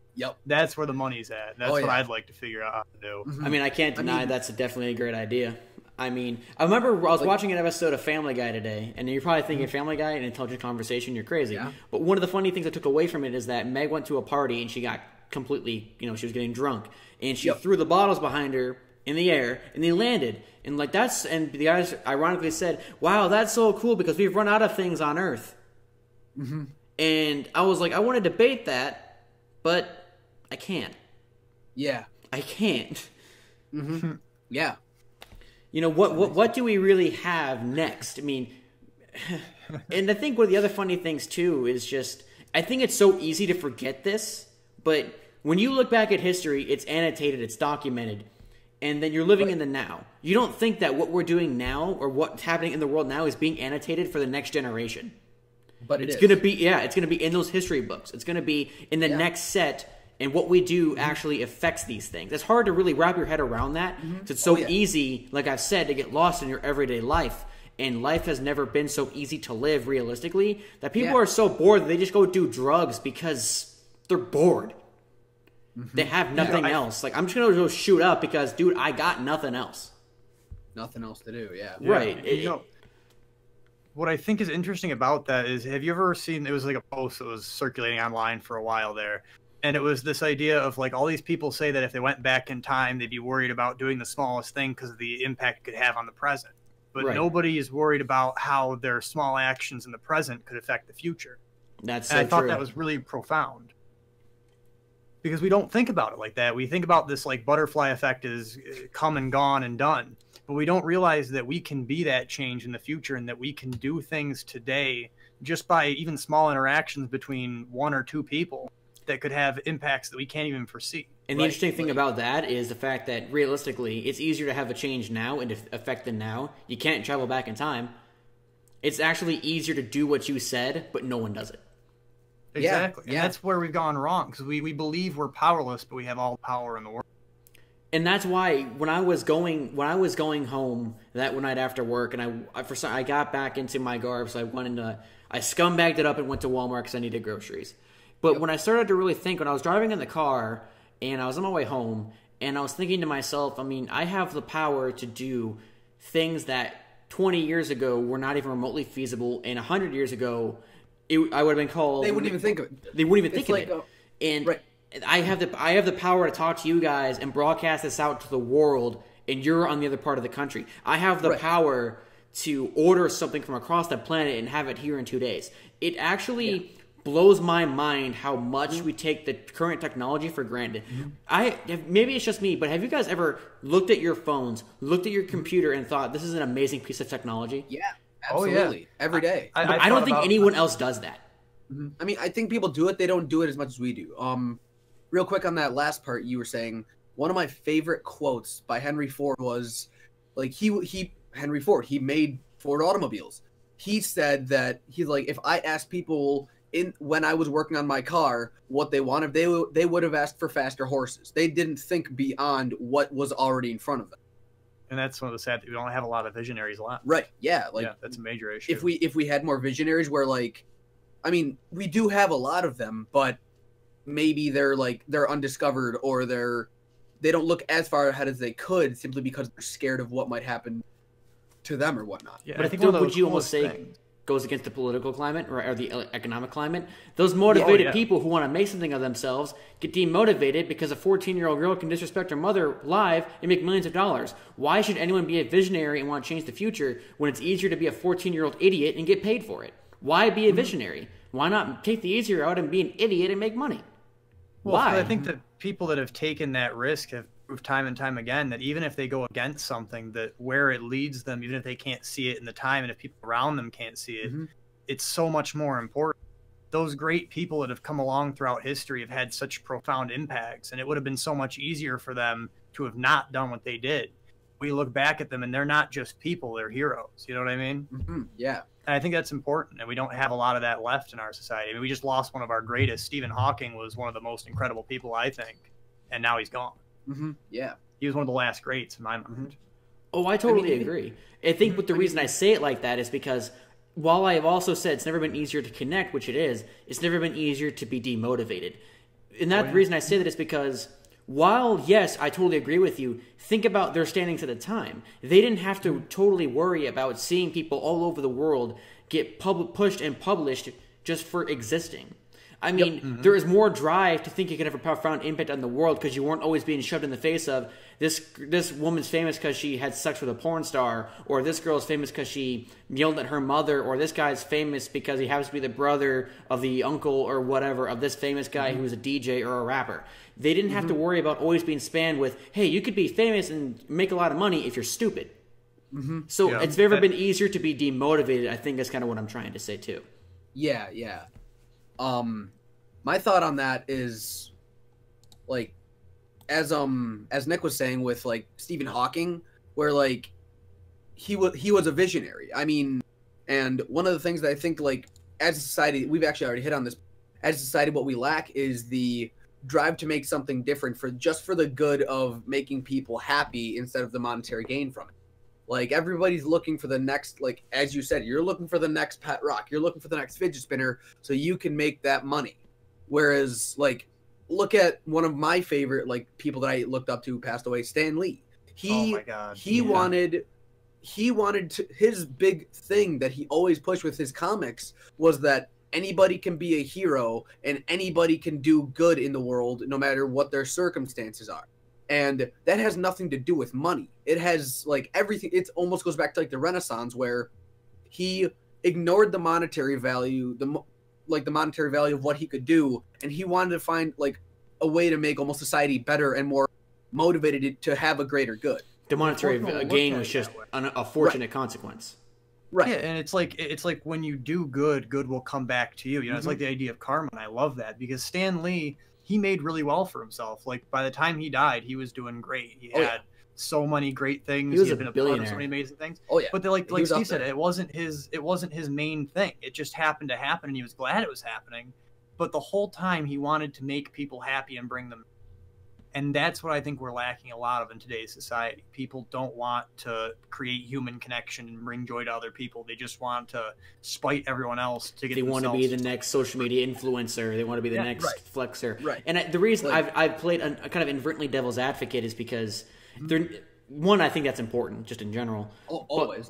But that's why I agree. It's just hard to. I think it's more hard than ever, just because again, when you look at people so great like that.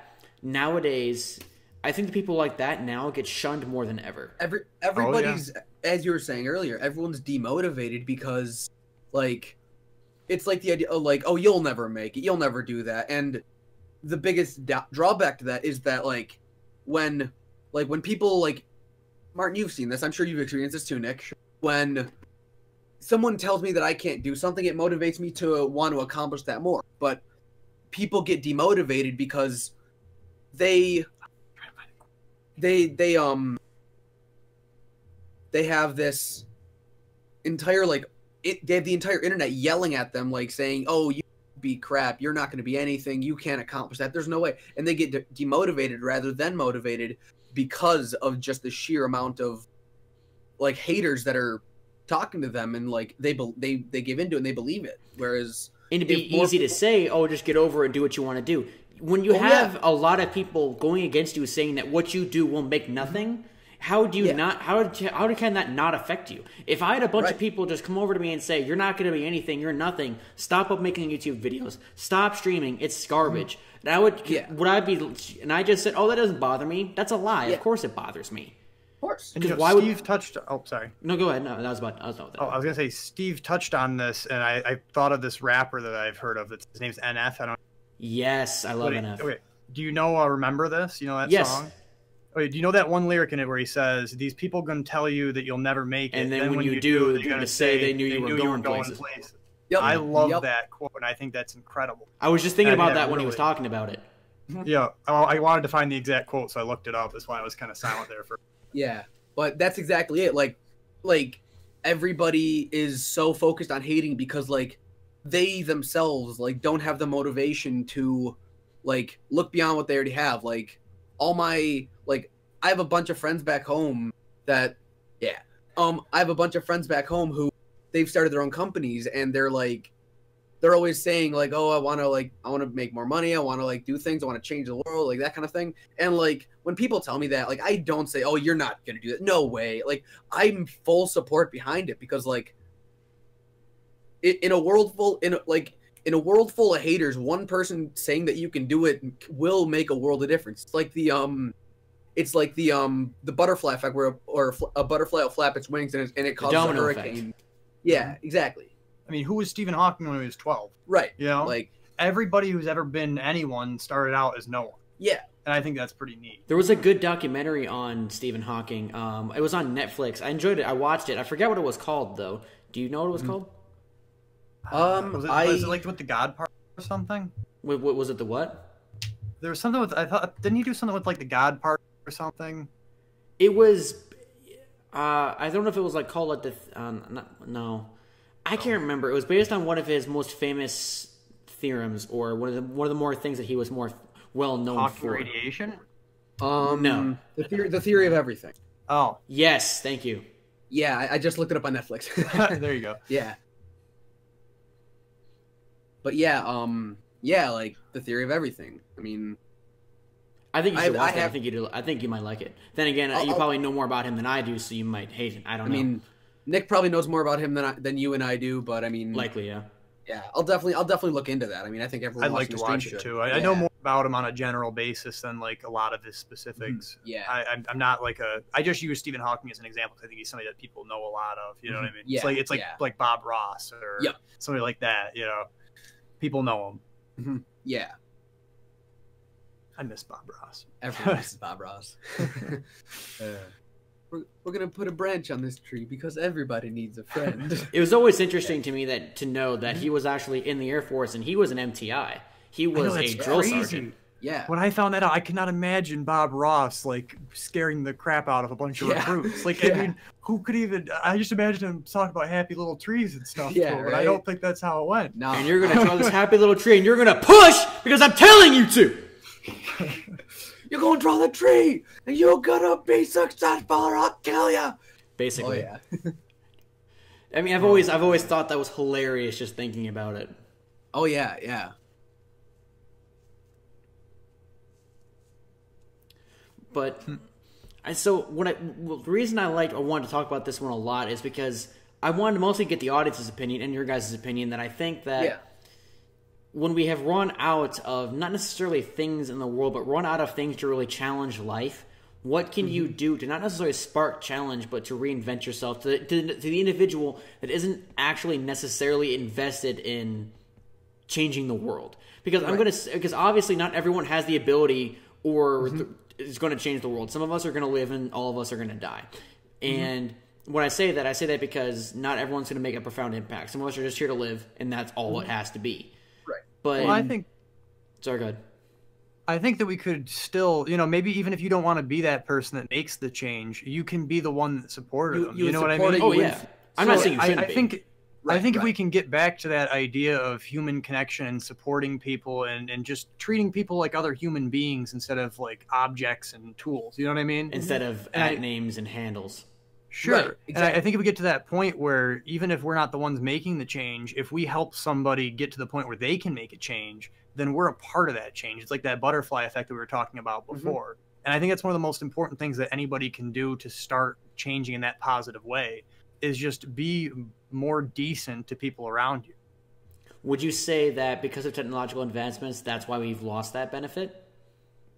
By what? You cut out. Yeah, there. you cut because out. we made these technological advancements, and because of the fact that we exist online rather than in person, would you say that that might be the culprit as to why we've lost decency for the fellow man? I'll say.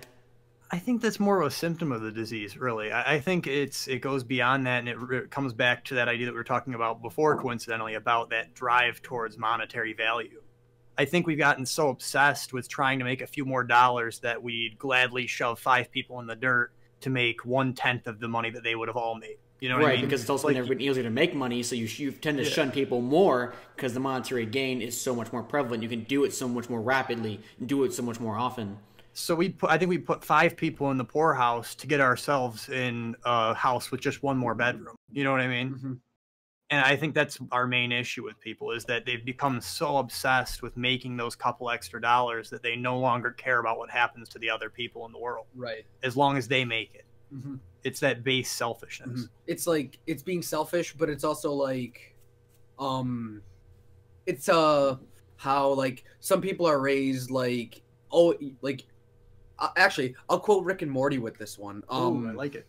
Where I forgot what episode it was, but when Morty was like with this cloud that like craps gold or something, and he always says like he's like, this is why I always say look out for number 1, and then the guy's just like, I am looking out for number 1, and he's like, no, number 1 is me, I'm number 1, which brings it back to like he's the like you are the main character in your own life.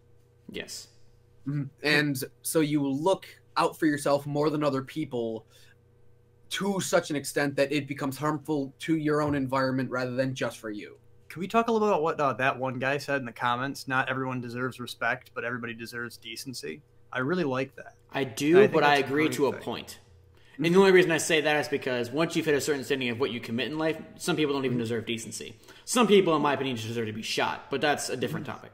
But yeah, I think people earn that. You know what I mean? Just like people earn respect, I think they earn disrespect. And I think that as a general rule, we should show everyone a baseline of respect and decency until they prove one way or the other whether they deserve more respect or less. Right. But the thing about that is, unfortunately, it's up to you to determine what you believe that person deserves. And for some people, deserving respect literally just means they don't agree, or deserving disrespect means, oh, they don't agree with me. Going back to the idea of calling someone a Nazi purely because they disagree with you. That's disrespectful. Right, so it literally, unfortunately, wow, that sounds really stupid.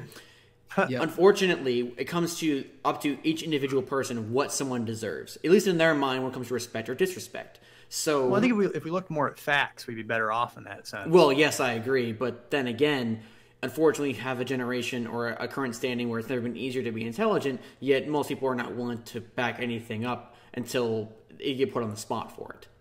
Right. That's a fair point. So, I mean, for example, you have people who make baseless accusations, and then they say, okay, where are your sources, where are your facts? Or the person has counterpoints and actual sources to say, I don't agree with this, or some of that's disputed. What do you have to say about that? Oh, I just think or I feel this way. Anecdotal evidence in this case doesn't fulfill the argument. It's not a proper counterpoint. It's not a cure-all that people think it is. Yeah. I mean, that's when you play to your own emotions and hope people are going to follow you, like, that's not how arguments work. Like, nope. When you have somebody who, like, we've seen people on this campus where, like, not to get very political, but, like, people don't like the president. Why is irrelevant? They just don't like him. Like, well, a lot of people don't like him purely because social media tells them not to. Well, right, exactly. Or the media. Yeah. Where, like, you need to do the research on your own and stop, like, almost being a sheep to the media. Like, sure. And that's one of the big things is that, like, the media is, like, this deity that this is where I get my information from. And then when somebody brings counterpoints to somebody's argument or plays devil's advocate to it, and these people, they don't know how to react to it simply because they've never faced that opposition before, which kind of goes back to the whole point of, like, as society, there's nothing to fight us back. I mean, except for ourselves. And I think one of the funny things when it comes to the president himself is people don't like him for a lot of reasons. A lot of people call him unclassy, which I could see that argument, I suppose. Yeah, sure. Or they say that he's an idiot, and then I say, okay, why is he an idiot? I don't like him because he tweets out stupid things. Okay, cool. You that's can tweet fine. out stupid things. I mean, My point being though is, what about his policies? What about his political agenda? What about the things he's actually passing? And they don't. A lot of people are like, I don't know what he's doing. Then you can't judge him as a president and a lawmaker if you don't even know what he's doing, and you're only basing it off of 240 characters on a website that everyone has access to. Sure. Yep. I mean, you can say that you don't like him as a. Yeah, that's but fine. In my mind, a person is separate from a figurehead or a position. You know what I mean? Mm-hmm. And that's why when I talk about the president, I'm not necessarily a huge fan of everything the president says and does. No, but at the end of the day, I respect the presidency. And I do respect that. I don't think he's a Nazi or like he hates Mexicans or whatever these other things. That I don't believe any of that rhetoric at all.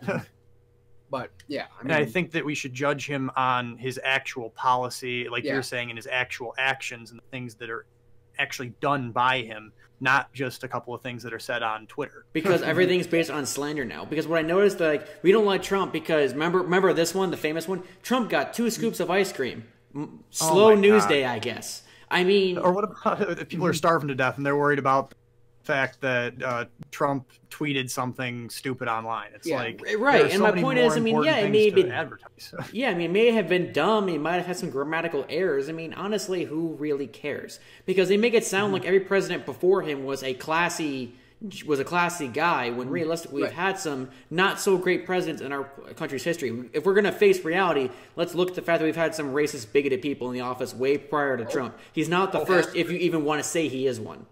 Mm-hmm. Oh, yeah. So, I mean, again, I believe the presidency holds a level of class to it. But one of the greatest things about this country is that any son of a gun can grow up and be president. Sure, he's maybe not the ideal guy, but that's the entire point of this country, is that any young boy or girl can grow up and one day be the one person who runs the face that runs the place. It's gotten harder, but it's still possible. It's very possible. I mean, now it's worked against you with the political climate, but if he proves anything, I mean, he was a millionaire and billionaire, and that helped.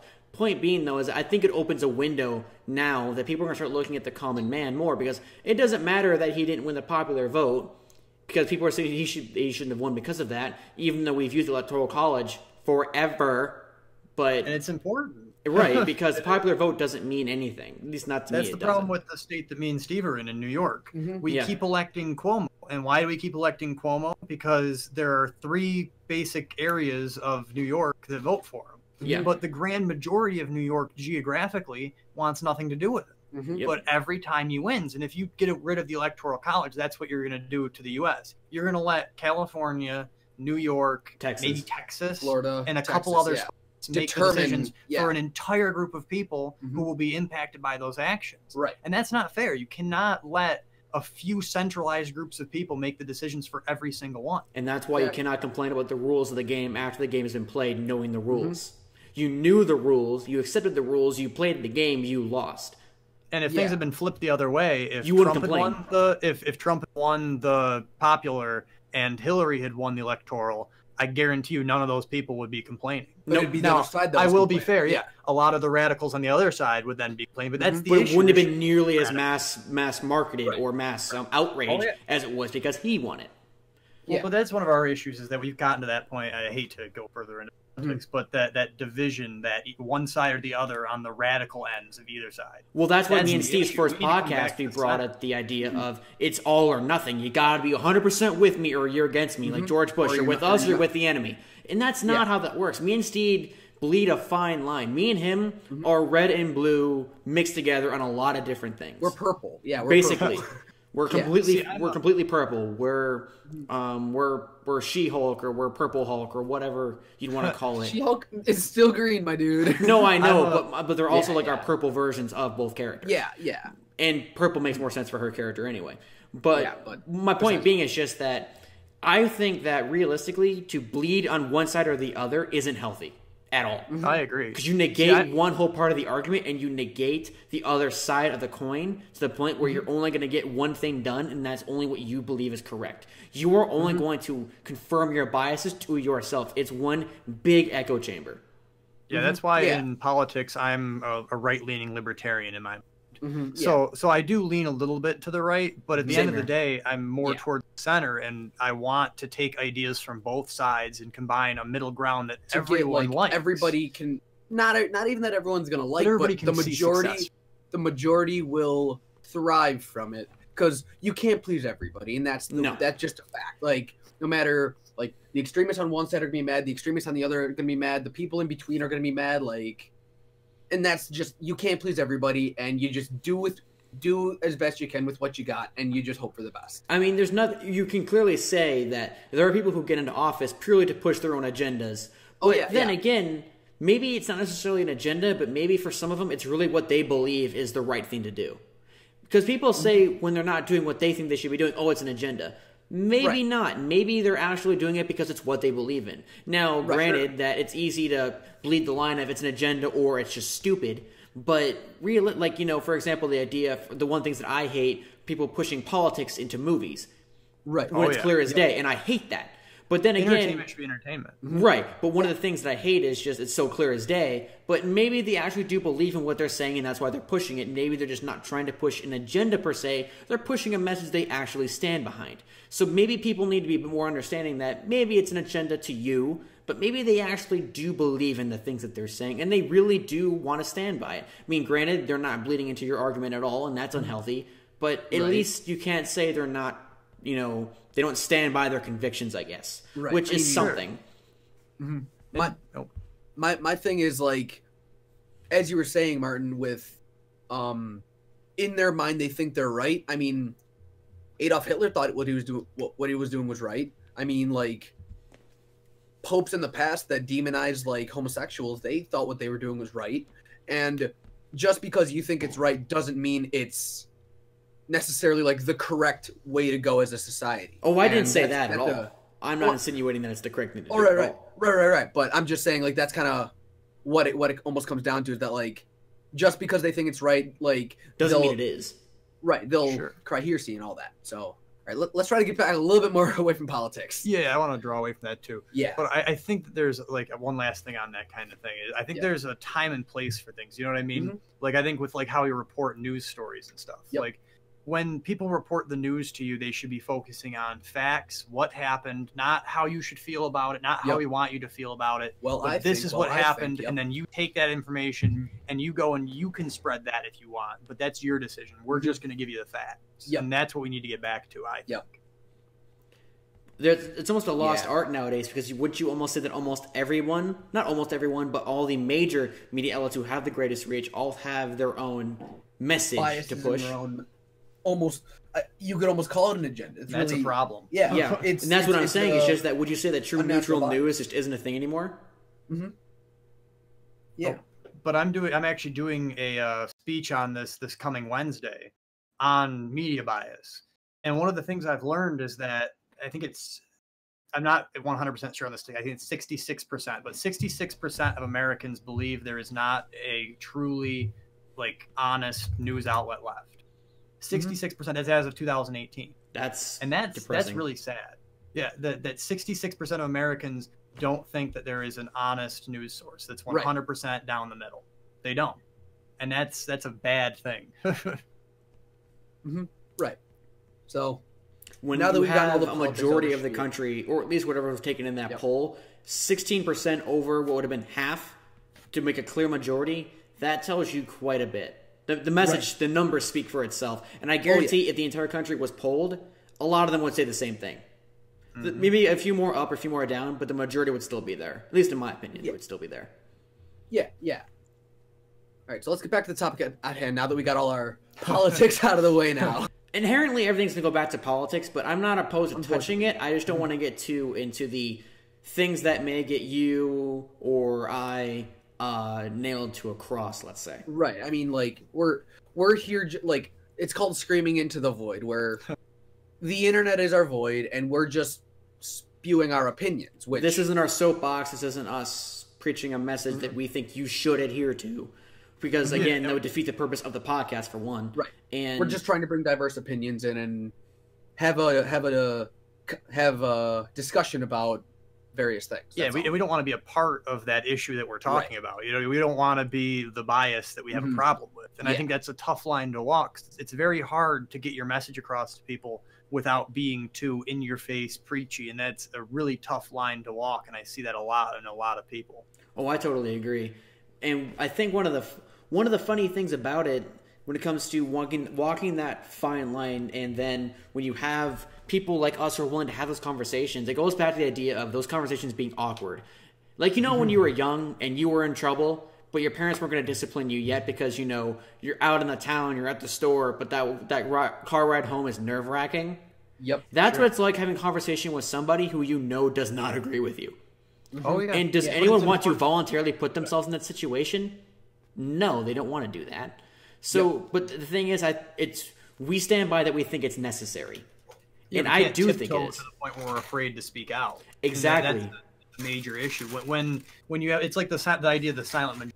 Have you ever heard that phrase? Yes. Yeah, it's that idea that there's all these people that think this way, but they're too afraid to speak out against it because they don't want to, like you're saying, be prosecuted, or like Steve said, like put up on that cross. And it's really tough because you say one wrong thing and then you're misquoted for forever, and you're put on this, you're taken out of spot. context. Yeah. And then you're called a Nazi or a bigot or all these other terrible words that people And you throw can around. provide all the facts in the world that it was taken out of context. This is what I actually said. People are still going to ignore that and say, well, you still said this one specific word, so clearly you stand by your convictions, even though the context isn't even remotely accurate. That's literally like talking crap about Nazis for an hour straight, and then take like what we did, and then saying that I gave them to a modicum of appreciation purely based on that one thing and one thing alone, and then all of a sudden all three of us are Nazis. Yep. But people would still spew it because they think it would be true. Yeah. I mean, you remember what happened to PewDiePie? He did like, I think, one skit where he had like a Nazi armband or something. He did like the salute. It was like a joke. Right. And then all these people took that like one still image and like plastered it everywhere and said, look at this. PewDiePie is a Nazi. PewDiePie is a Nazi. And as a military, it was just ridiculous. Yeah, and as a military member, it upsets me because that goes against the principles of this country: freedom of speech and freedom of expression. Oh yeah, and you're fighting for that, and yet so many people are taking advantage or outright throwing it away. Right. Yeah, and it's just sad. And it's basically a slap in the face. And one of the, you know, because when you brought up the idea of, well, sir, I don't agree with you, but I'll defend to the death your right to say it, reminds me of a tweet that I saw yesterday where a guy basically said all military members are savages and want to kill innocent children over in Iraq and Afghanistan. I know a lot of people in the military, and I can tell you right now that absolutely no one I've ever met has had the fire in their eyes to walk up to a child and slaughter it. Never in my life. And it's not a thing.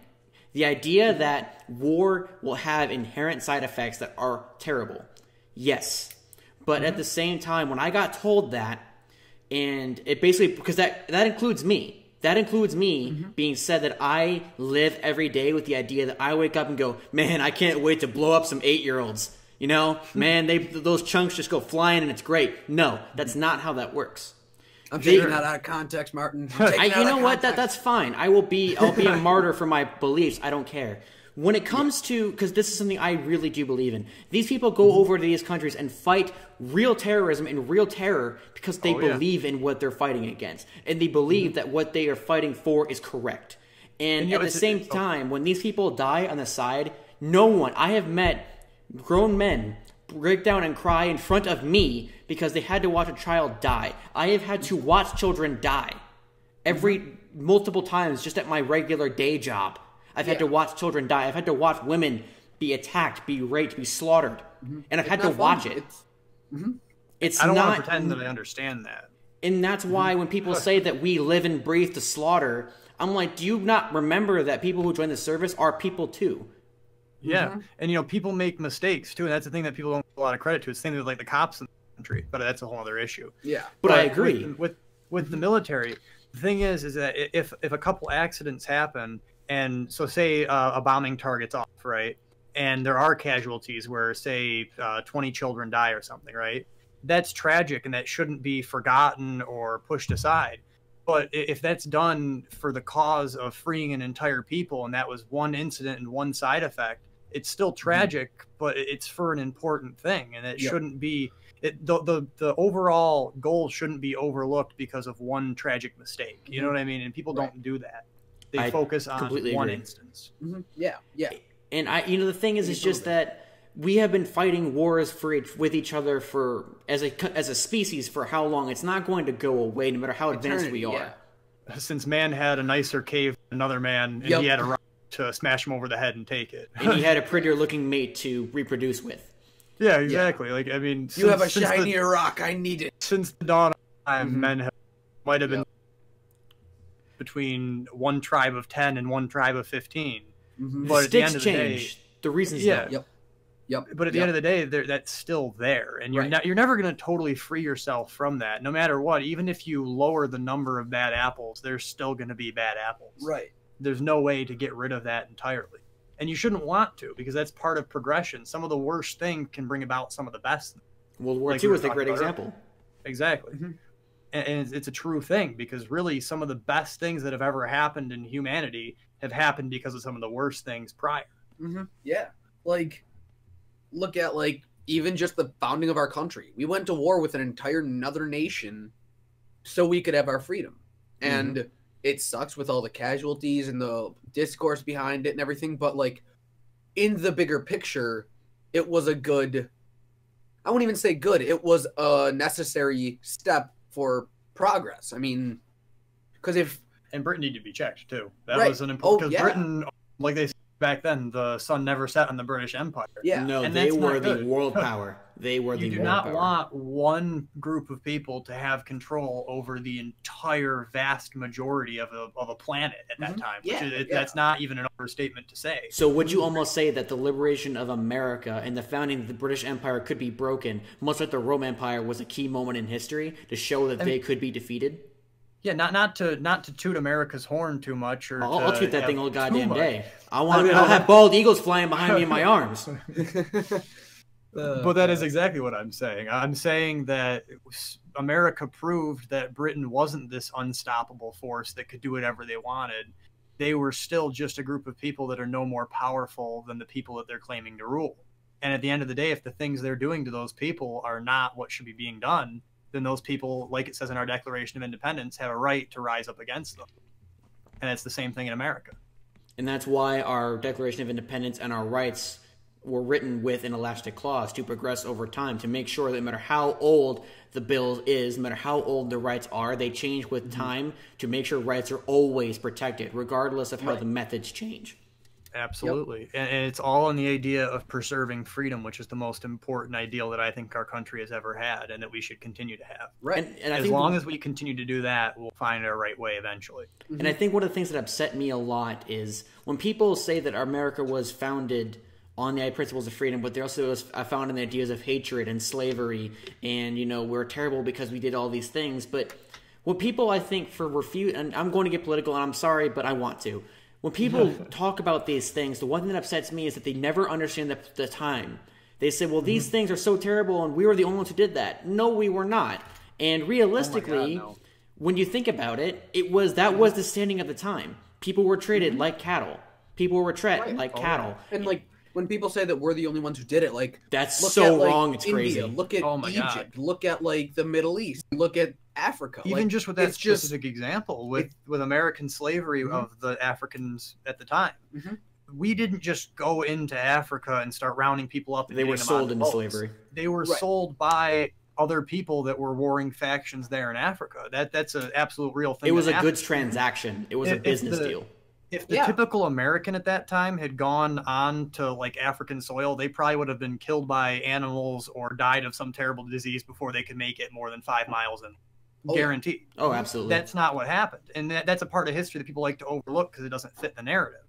But it's a really important part because there's more to that story than just Americans bad by black people enslaved. Yeah. But it's people an easier blanket thing to it. focus on. Yeah. And that's what upsets me because while I stand by our country's founding, it's very easy to put us on a blanket that we all are racist or that we all negate what our country was founded upon.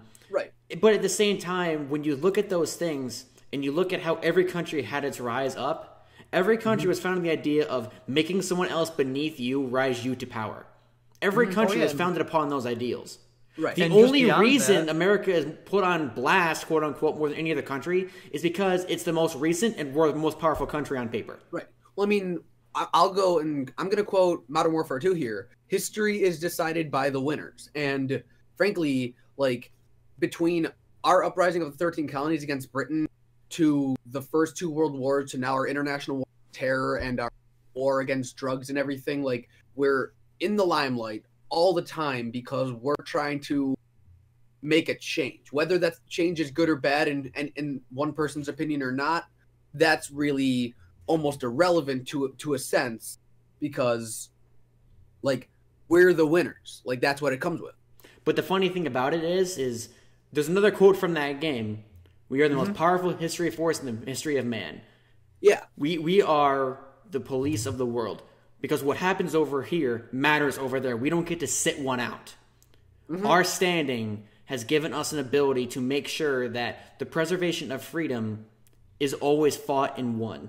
Now, one thing that I need to say is we need to make sure as a country that we fight for freedom, but we also fight to make sure that a country will stand on its own and actually live true to its ideals. I'm not saying that we should let a terrorist nation rule, but I'm saying that we shouldn't stay there and force America's ideas down its throat. Let them gain their freedom and then let them act on their own. Oh, I love that. And, I think that the thing is... And thank you so much for the donation. So much. I appreciate it. If our ideas are so great, then just by being introduced them, people should want to be a part of them, not because we force them, but because they want to. Exactly. If that's inherently true, then we shouldn't have to worry about forcing it. They should want to be a part of it. And when someone inherits your ideals and actually wants to practice them under their own accord and they push it because they want to, it'll have a much greater effect because they actively want to implement it. Right. And that's what's important because the more you try and force somebody into the harder you're going to fight against you. Right. It's like even if what you're trying to do is something good, if you force too hard and try and push that on somebody, all they're going to want to do is push right back. July 4th, 1776. Absolutely. Yep. And I think that's a really incredible thing. I'm glad you brought it up. I agree. That was good. It's really interesting how when people want to reflect history, they will apply today's social standings with the events of the time, not the actual standings of the time with the event. Right. Sure. So that's why when they look at slavery and they say, oh my God, it's so bad. Yes, everyone in 21st century, 2019 hopefully will say, yes, slavery is a terrible thing and no one should do that. Back then, no, not really. And again, I'm not justifying it, but that's the sad truth of reality. When you talk about history, you got to talk about it as it is. You can't play half and half. History is what it is. Right. And we need to learn from it, but we also don't dwell on it. You know what I mean? We need to get past it. That's where the importance comes up. It's like there's not a slave living today and there's not a master living today. You know what I mean? All those people. Not in America. Well, in America, right. Yeah. There's not a single person who held slaves who's still alive. Maybe a grandfather or a great grandfather, and the same thing with people that had slaves in their family. You're talking great grandfather or grandfather at the most recent.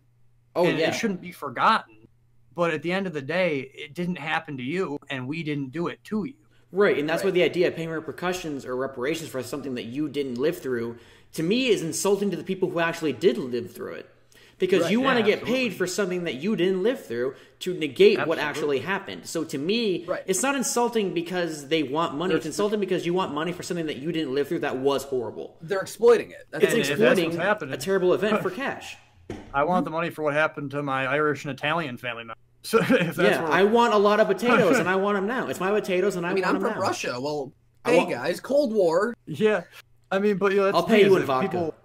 People focus on that the African enslavement, but what happened to the Irish and Italians when they came off wasn't really all that much better. I mean, they weren't slaves, but they were in terrible conditions and controlled by a system that they couldn't really get past, and that's almost as bad.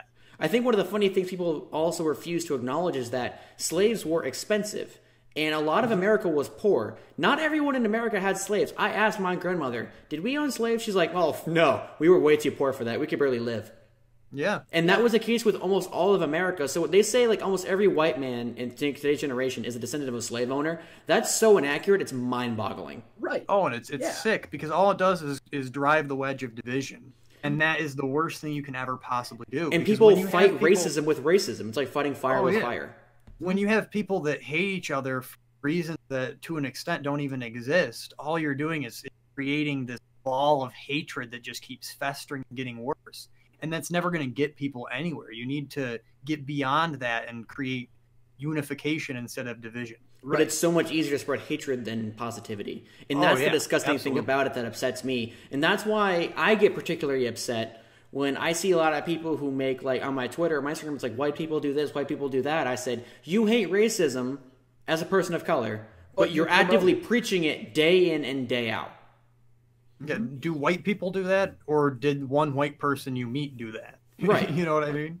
Right, and that's why, again, where I stand by that reverse racism is absolutely a thing. And people who say it's not and say that, you know, we're all in power, I'm sorry, but not every white person has power. There are still more white people that are impoverished in this country than any other race. And if you want to look at a privilege standpoint, you got to look at the Asians, not the white man.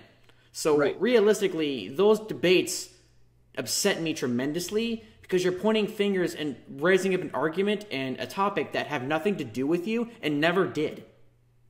Absolutely. Yeah. So you're basically resurrecting hatred for the sake of it. You're basically reliving making these events pivotal to a society where they're not in place anymore. No one realistically is fighting for slavery, and if they are, they get shut down so fast in America. It's not even entertaining to think of that. And you know, I'm going to put my tinfoil hat on for a second here. Oh boy. And I'm going to say, not too bad, but when you fall into that divisive hatred, what you're doing is you're giving those people that want to have control over you even more power. Because what the people in power want to do is keep you so busy fighting the other people that could challenge them that you'll never turn around and challenge them yourself, or those people. And it's like I saw a political cartoon, and it was this king standing out on a balcony, right? And there's people with pitchforks and torches that are like yelling at him, right? And he goes to his second in command. He says, oh, don't worry, I know how to fix this. All we got to do is convince the people with pitchforks that they're after the people with the torches and vice versa, and they'll never bother me again. And that's what this whole idea of that hatred stems from. People that want to control the world want people to be divisive so that they can use that divisiveness as a tool to gain more power. And the funny thing about that cartoon is people who are driving those arguments and driving that hatred don't care about the actual issues that they think that they do. Right. So it's the puppet master doesn't care about the issues that they're making these other people believe in. They just care that it creates the controversy that lines their pockets. Right, exactly. Yeah. And that's why it's like this idea of why politicians are so bad these days is because they don't have any real moral fiber. They just hop on the bandwagon of whatever will get them the most votes. Well, how do I feel about this today, analyst? Yeah, I mean, really. What will get me more votes? I'm pro or against. Okay, I'm pro. That's why it's easy to preach that you're going to do something when you're running for president and then not actually do it when you become president. Because it's so much easier to sound good. It's a whole nother thing to be good. Oh, yeah, and a lot of them start out with these ideas of grandeur and doing these good things, but they make these small compromises along the way, and we're all guilty of this to an extent. And slowly, when you make too many of those small compromises, they become medium-sized compromises, and then suddenly giant ones. And then you're betraying the entire foundation of what you promised. Oh, yeah. And you had these good ideas at heart, but slowly over time, you've allowed yourself, because of those compromises, to become the very thing that you sought to destroy. To quote that meme to an extent. Yeah. It's almost comes across as ironic how all of this goes down to me, doesn't it? Yeah. Irony is the greatest way to blanket everything we just discussed over this last hour. Yeah. Oh, yeah. And it's sad when you can actually accurately blanket something where people are putting so much importance on it. That's why when I have people who put so much importance on race, privilege, like I remember watching a YouTube video today, another pyrocynical video, Steve, and it was these feminists that were putting so much importance on manspreading. Do you guys know what that is? Oh, yeah. Yeah. And they were like, I felt bad because I was taking up 2 seats and I was doing this and men, do all this. I'm like, if your life is so boring that you care about how many seats another person takes up on a bus, your life could be so much more productive. Right. Like, Not to mention, sorry. It's not even like that big of a deal. Like, it's one thing when like a guy's like spread eagle and like he's taking up 3 seats and there's like a pregnant woman trying to. There's not enough seats on the bus. That's one thing, and that guy's just being a dick, to be completely honest. But, but like, I've witnessed this, like where I'll be sitting on I'll be sitting on a subway and I'll just be, as they say, manspreading, and someone will just like come over and like stare at me and be like, "Really?" And I'm like, "Excuse me, who are you?" And they're like, "Do you know what you're doing?" I'm like, "No." They're like, "You're manspreading," and I'm like, "Sorry, I've sorry, I don't care." But fuck you. It's not language. I know. Sorry. It's not an issue of man or woman in my mind. It's just the idea of if you walked up to this person that's supposedly quote unquote manspreading, right? Mm-hmm. And you said to them, "Oh, could I please have that seat? Could you move over?" If they refuse to do that, it has nothing to do with the fact that they're a man. It just has to do with the fact that they suck. Right. That they're a terrible person. Yeah, and the funny thing is, it's just that it's raising attention to such a non-existent issue. Most people, if you actually say, "Hey, can I have that seat?" I'm pretty sure most people, if not all of them, are going to say, "Yeah, sure," if you ask nicely. But when you start accusing people or blanket people that all men manspread and they go out of their way to spread their legs and to reveal their junk, look, I'm going to say this straight honestly. I spread my legs because as a man, it's more comfortable. No one scrunches their legs up because it gets sweaty and it gets sticky, especially in warmer weather. So, and if somebody comes up to you and asks you to like, "Can you move over a little bit so I can sit there?" 9 times out of 10, unless they're being a jerk about it, you're gonna be like, "Oh, absolutely." Yeah. You know what I mean? And that's the thing, is it's not an issue of man, it's just an issue of people. But those people are so few and far between. But they make it so much of a bigger issue to the point where it negates real issues. Or it just negates anything that has more importance, which in that case is just about anything else. If you're, like I said, that's why I hate the fact that when you have these special individuals who claim that people not identifying them by their proper pronoun or gender is the greatest threat to their existence, your life is clearly good enough to where you have almost no issues in your life. And it goes back to the idea of natural predators and just not having anything to live for. Right. Like the fact that you can get online and spew how you're mistreated and like this, that, and the other about like how men are the devil and like, I'm not going to lie, there are some bad guys out there. Oh, yeah, absolutely. Stuff like that, like male, female, doesn't matter. But when you, without any true rhyme reason, just target a gender as a whole because of the actions of the few, it really brings a bad stigma almost to yourself, because it just shows the kind of character and the moral fiber you're built up of. It shows that you're more hateful to people you're trying to stop because you feel quote unquote oppressed. Yeah, when you just take that picture and post it online. And, I want to bring it back to I was talking earlier about that show, The Orville. I don't know if you remember. Yeah. But they had an episode on that show where they went to this planet where their society was like 21st century almost exactly, and their entire legal system was based on upvotes and downvotes. So everybody had like this pin that they wore that had a down arrow or an up arrow, and if you liked something somebody did, you'd give them an up, and if you disliked, you give them a down. And if you got to 10 million, they'd basically like fry your brain and reset you. And what happened to these people that were there to study them is they were sitting on a bus and they didn't notice a pregnant woman behind them. And somebody took a picture of it, posted it online, and they ended up getting like re-educated or reset just because they didn't note it. And I think it was neat because what that was trying to put this idea of you can't just let like social media and a couple of pictures rule. Yeah. And I think it's a terrifying concept. Because we're at not the really same far time, off of that. at the same time, when you only get the pictures in that video snippet, you miss context. You miss everything that happened before and after that. You only get what is supposed to be seen, what they want you to see, to spark the reaction they want to get out of you. Yeah, you see not just one, not even a chapter. You see one line of a chapter of a book. Pretty much. Yeah. You know, you see this snippet and you assume so many things. And that's why you can't do that. That's why, like, you know, when a lot of the things that, like, you know, for example, like all white kids that are weird and do all this crazy stereotypical stuff are school shooters. I'm like, okay, they're school shooters, but has anyone ever thought to think why they want to do that? Has anyone thought to think of, are they getting bullied at school? Do the people that they went after, were they mean to them? Were they this? Were they that? Were they abused at home? I'm not justifying at all what they did, but at the same time, have you thought about what you're putting out there for this? Yeah, that's the thing, is a lot of people use that again as like a platform. I mean, they use that as instead of focusing on the issue and trying to help people like that, they focus on, we got to get rid of guns, we got to ban guns, we got to do this. Like, that's not the issue here. And it's like, that's not the problem. You can't take away the rights of millions of people because of the actions of a few. And even though it's becoming more prevalent, it's still, what, 2 or so cases a year?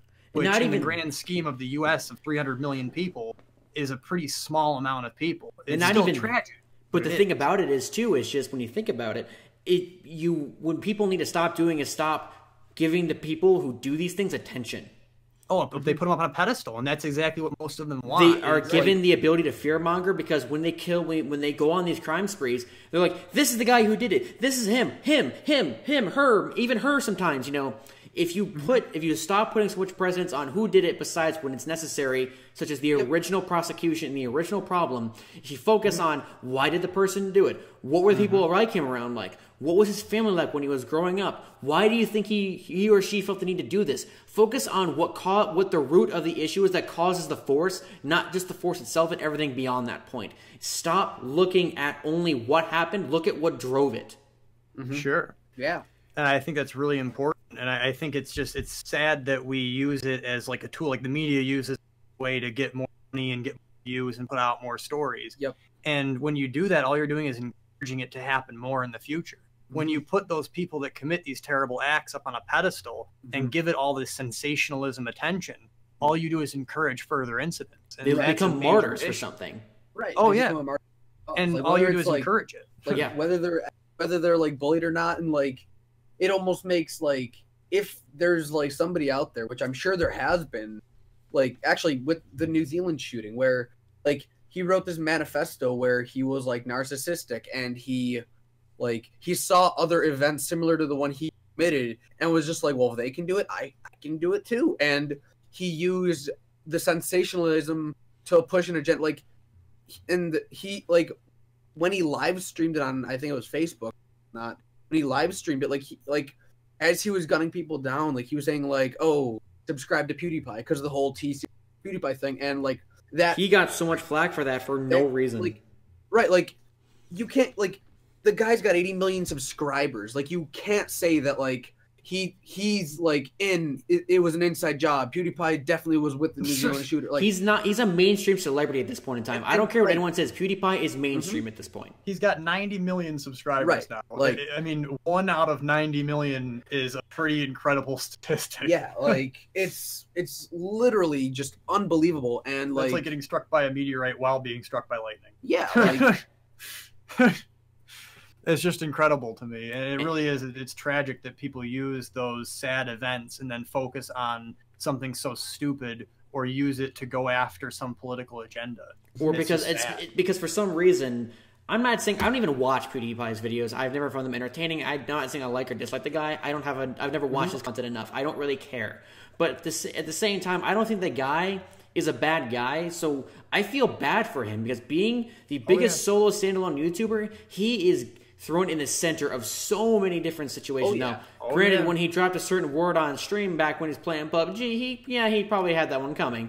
But at the same time, I felt even after that, it was excessive. I mean, he made a mistake, he slipped up, let it go. But when you just keep dragging it out, it's like beating a dead horse that's been dead for 2 weeks Let it go. Oh, yeah. And you know, it's sad because, I mean, I was one of the people that actually watched PewDiePie back when he was way back when, like, Amnesia. Yeah, right? like, back same. at, like, the origins. Mm-hmm. And throughout that whole time, I didn't always like what he was putting out or his content, and I stopped watching him for long periods of time. Yeah. But at the base of who he is, he seems like a pretty decent person. Right. Like, he sensationalizes, like, kind of like his streams where, like, he had some, like, he said, like, in one of his live streams, he said, like, Hitler did nothing wrong. And when he said that, like, it was because of, like, a meme charity live stream. Like, the money he earned from the live stream literally went to a charity, like, the charity that he was, like, using or something. Like, it was something absurd like that. And everyone was just like, well, he's a Nazi sympathizer and everyone should unsubscribe from PewDiePie. And, like, No if you one give has a into sense of that, humor. like, if you give into that, you're just you're part of the problem. Like, you're just a sheep. You're supporting what the Nazis fought for. Right, like Like, at the same time, it's funny. Become the Nazi sympathizer. It's ironic how stop him from spreading hate, control his speech, stop him from doing what he's doing. We're not the Nazis, we're the good people. Yep, that's exactly it. It's not fascism if we're suppressing fascism. Exactly. Well, what they believe to be fascism. Well, yeah, I'm using that as like It reminds me of one of Chris Reagan's music videos, Punch a Nazi. Oh, I love him. Oh yeah, he's awesome. He looks like me. Yeah. He was great though. You ever see his like his videos of him and stuff? That guy is a funny guy. That dude, I love him. And it's funny too because he's a little bit different from my typical demographic. Oh yeah, he's more left leaning libertarian, and I'm like more right leaning libertarian. Actually, I think he's even considered. I don't know what his exact political affiliation is, but that's beside the point. But I mean, he was dating like Lacey Green, one of the biggest YouTube feminists for the longest time. But one of the greatest things about her, and even a lot of the political figures that I watch, like Bearing, Undoomed, Helping Hand, like a lot of the guys that I watch. One of the funny things I've always found more accepting about, I'll say, our side or the side that I watch is the ability to recognize when someone actually wants to cross over into the other realm, as it were. When Lacey Green started reaching out to these people, they were like, okay, you want to actually have a real civil conversation? Yeah, let's do it. And she actually changed her mind. She was attacked by her friends. Oh, yeah. People she had been standing behind for so long, the minute she actually was willing to have real political discourse and have a real civil conversation, she was ostracized. Just for seeking different opinions. And that was what was really sad. And that's why I respect Chris Reagan a lot, is because that guy, he'll go after either side of an issue, and he'll say, these people are acting like idiots, but so are these people. And he doesn't care, because that's how he feels. You know what I mean? And I respect that a lot. He's not loyal to a left or a right. He's loyal to reason. Yeah, and logic and facts. And if somebody's doing stupid, he'll attack it and he'll go after it, and he's not afraid to. And even if people that may subscribe to him might not like that, he doesn't care. I think what I was trying to think of one of the lines from that music video was, I can't think of it, but like our dynasty cannot understand irony when talking about the SJW agenda. Our dynasty can't understand irony, and we'll never admit that we're just a bunch of hypocrites. Yeah, but that's the one where at the end they had the guy that was like the stereotypical like crazy liberal, and he was drinking the I'm with her powder, and he turns into a Nazi. I love. Yeah, and he's dressed in like the full Nazi, like black and red, and stuff like that. The part with they had JonTron in that, and they had JonTron and Jock with Jock on his shoulder, and when they were talking about like the swing our bats at the heads of those that we oppose, and like JonTron turned into like a Nazi with like Jock being the bird, and I thought that was really cool because it showed how people take this person that's really a decent human being and they turn them into something else with these couple of like offset things. Yeah, and it was really those musicals were really well done. I enjoyed those. Because I think, realistically, people not necessarily put too much precedence on politics, but people really overblow someone's moral values to what equates them as a person. I've known people where I cannot agree with their political ideals whatsoever. I will never understand them. But at the same time, we're still friends because they're still, at their core, a good person. Politics doesn't have to be the be-all, end-all of a friendship or people in general. Well, really recently, due to a post online, actually, I've come to understand a little bit of that like radical liberal like idea. And it was the first time I've ever really truly understood it to an extent. And it was compared to Soviet Russia and the people under oppression, right? So in Soviet Russia, before they had the revolutions, and the people born after the revolutions felt that they'd missed out on that opportunity to be a part of that great change in that revolution. So when Stalin came forward and said, report your teachers, report your parents, become part of this new revolution, they would do anything and they would say anything to feel like they could be a part of that new civil movement. And I think that's a lot of what the really crazy liberal left wants to do. They want to be a part of that civil rights movement and that helping women get rights and helping other races and minorities get rights. And even if it goes against what they believe, to be a part of that change, they'll say and do anything. And that's the most I've ever understood it. I don't know if that makes sense. No, it absolutely does. I actually really agree. It's just that people are willing to do it. All goes back to the idea of just fitting in and being accepted. We all crave that. And when the people are willing to welcome you and accept you if you have these beliefs, I mean, for example, remember when I talked to like Steve on one of our podcasts, I can't remember which episode it was, going back to the idea of being popular in school and changing what made you who you are to be accepted. And at the end of the day, every person will tell you that it's not worth it because it isn't you. The funny thing about a lot of the big political figures on YouTube or social media influencers is for a lot of them, you can tell that what they're preaching behind, they don't really stand for. They're just doing it to fit in with the crowd that's welcomed them in. Yeah. Oh, yeah. So, and I'm actually part of a club on campus that's called YALL, and they're Young Americans for Liberty. And we're actually talking about doing an event where we take all of these past like presidents and political figures and take away their names and just put forth their policy and see what people would actually vote for if they took away the name and the party. That sounds incredibly amazing. Yeah. And it's gonna be like a blind poll or something like that. Let me know when you're doing that. I'll definitely. Yeah, I would like to know. Yeah. But I think that's something that should be addressed more frequently and more fast in society than just a couple of people, because we focus so much on being a part of that group, like what you're saying with high school especially. I was always kind of alienated in my high school. It was very New York typical. Very New York typical. To the point where, like, when I said when I was younger that I didn't necessarily like President Obama as a presidential candidate, I got called racist multiple times. Not because I said anything about him being black or anything even remotely close to that, but just because I said I'm not the biggest fan. It was like racist. Because even though realistically you didn't like him because of his policies or anything that he put forward. But again, that's why when you said now in the most recent running is that I don't want Hillary president. Why? Are you afraid of a woman being president? No, her policies just suck and she's a traitor. Yeah, and I didn't see it. I would have rather have elected someone other than Trump. But I also would have rather elected someone other than Hillary. I always looked at it simply that Trump was the lesser of two evils. Yeah, and that's sad that we have to make that decision, but sometimes you make the decision. Eventually, when I get to the point where we don't have to elect a lesser of two evils, but sometimes you do have to make that decision for the greater good. Yeah, exactly. But when that event goes down, please let me know. I think that'd be actually, if you could manage it, that'd be something that'd be incredibly great to live stream or to put on YouTube. That would actually, that'd be like one of those, like, it reminds me of, but it'd be done correctly, trust me, like that one video where the race of life.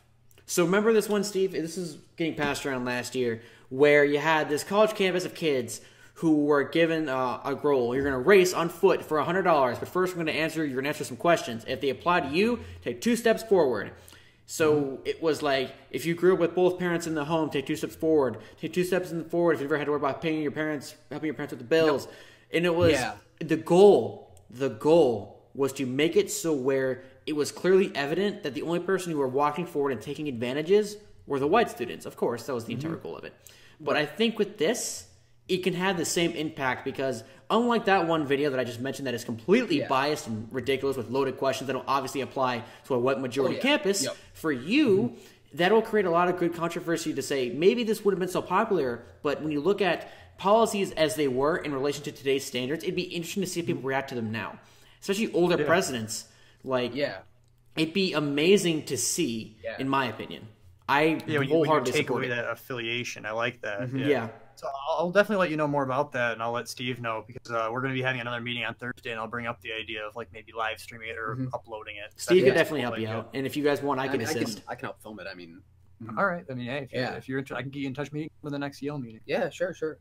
But yeah, so that's cool. So what were we talking about? We were talking about more politics stuff because we just kind of went down that alley. It's inevitable. It's with these topics when it comes to valuing money in society. Politics runs money. It always comes down to politics because everything is based on the idea of politics. Is politics at its core is human interaction. Yep, Absolutely. Human interaction and perspective, and it drives a large portion of our society and how things work in America, especially. Well, America was founded the idea of dirty politics. Oh yeah, literally. So, I mean, I know in my description it says please refrain from military political questions. So we've kind of gone against the standing of our podcast. But in this one, it was more inevitable than anything else. Say that again? You just cut out. It was more inevitable than anything else. Like, it was kind of going to happen no matter how we tried to avoid it. And the thing is, I'm okay with it, mostly because in our audience, we've had very understanding individuals. So, Snapchat, though. Oh, yes. You do not have to give out anything if you don't feel it necessary. Yeah. No, Sir Clerk, he's not on Twitter. I mean, you could make one. You don't have to use it. I mean, I made one back in like 2009, and I didn't use it until I was a junior and senior in high school when I went to school with Matt. And I was kind of the one who influenced him how to use it. Yeah.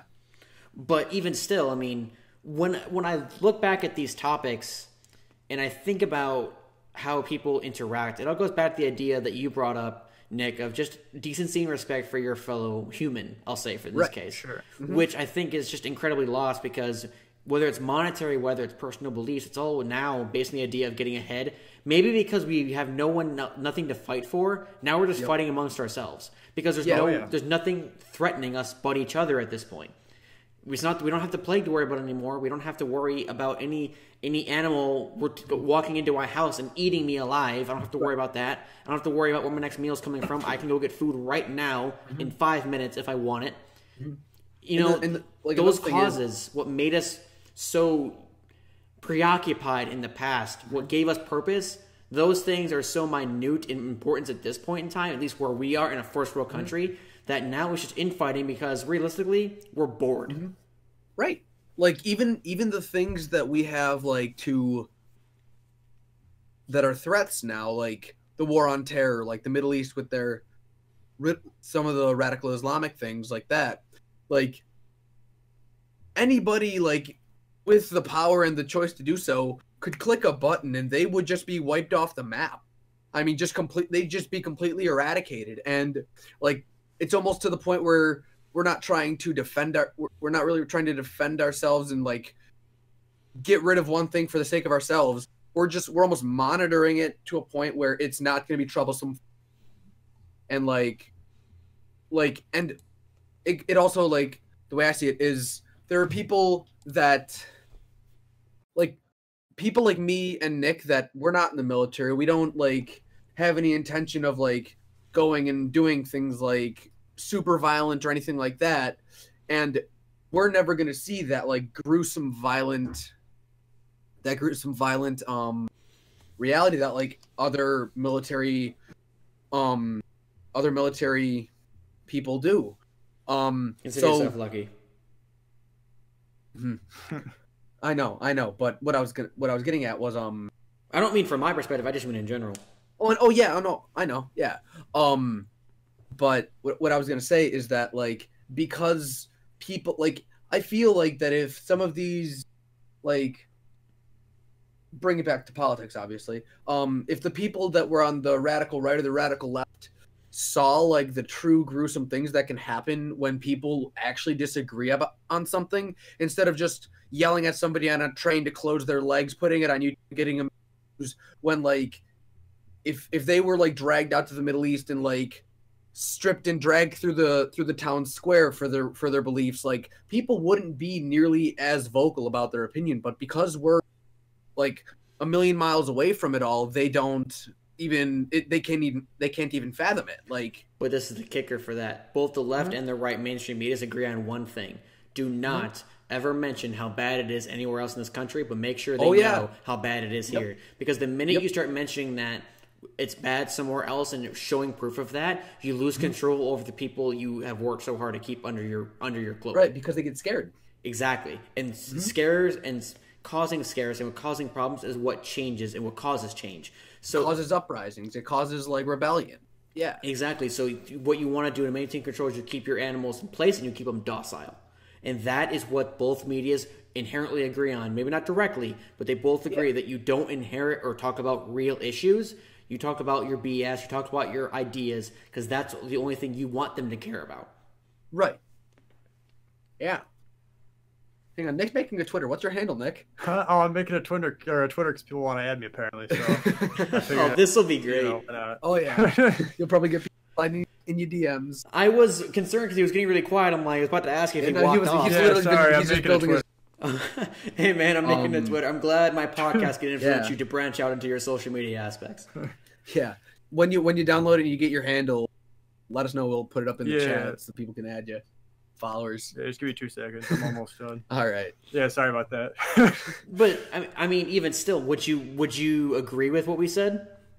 Would you agree with what we were saying, or Can we repeat the last So basically, the key point that I had when Steve was bringing up the idea that if anyone actually had an idea of what actually happens in other countries like Afghanistan, they would have a bigger idea or stop caring so much about little issues. But I said that both mainstream media, as the left and the right and others in between, all agree on one thing, even though it's not direct, that they do not ever really should paint light in anything that doesn't affect the country directly, because that's how you lose control over your sheep.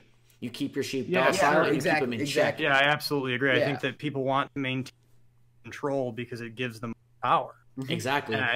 Absolutely. And if you start painting light and issues on other countries and other places of the world, they get scared. Because the funny thing is I've talked to women, I've talked to men, younger, usually kids, like college students or high school students. I've told them about the things that happen in these other countries, and they actually said, I have kids who actually think that every country is like America. And it blows me away. Because never in my life you can't even fathom what it's like. No. And as somebody who only really get to see the world through the sources that I have, I'll say, and through my job, I haven't stepped foot in those countries, but I know about them and I know damn well what it's like. So it actually amazes me again that, as much as I hate saying this, and I've repeated it many times, it's never been easier to be intelligent and to gather knowledge, but people refuse. It's actually blows me away. Yeah. That it's never been easier to be intelligent, but people choose to be stupid. Yeah. Can I change that? Let me see. I want to get 3092 instead. Sorry, I'm still trying to set up the Twitter and get my lucky numbers on there. You can change the top you're at any time. However, keep in mind that the ad is taken, you're SOL. Yeah, I'm kind of a social media nut, to say the least. Snapchat is pretty much my only platform other than this now.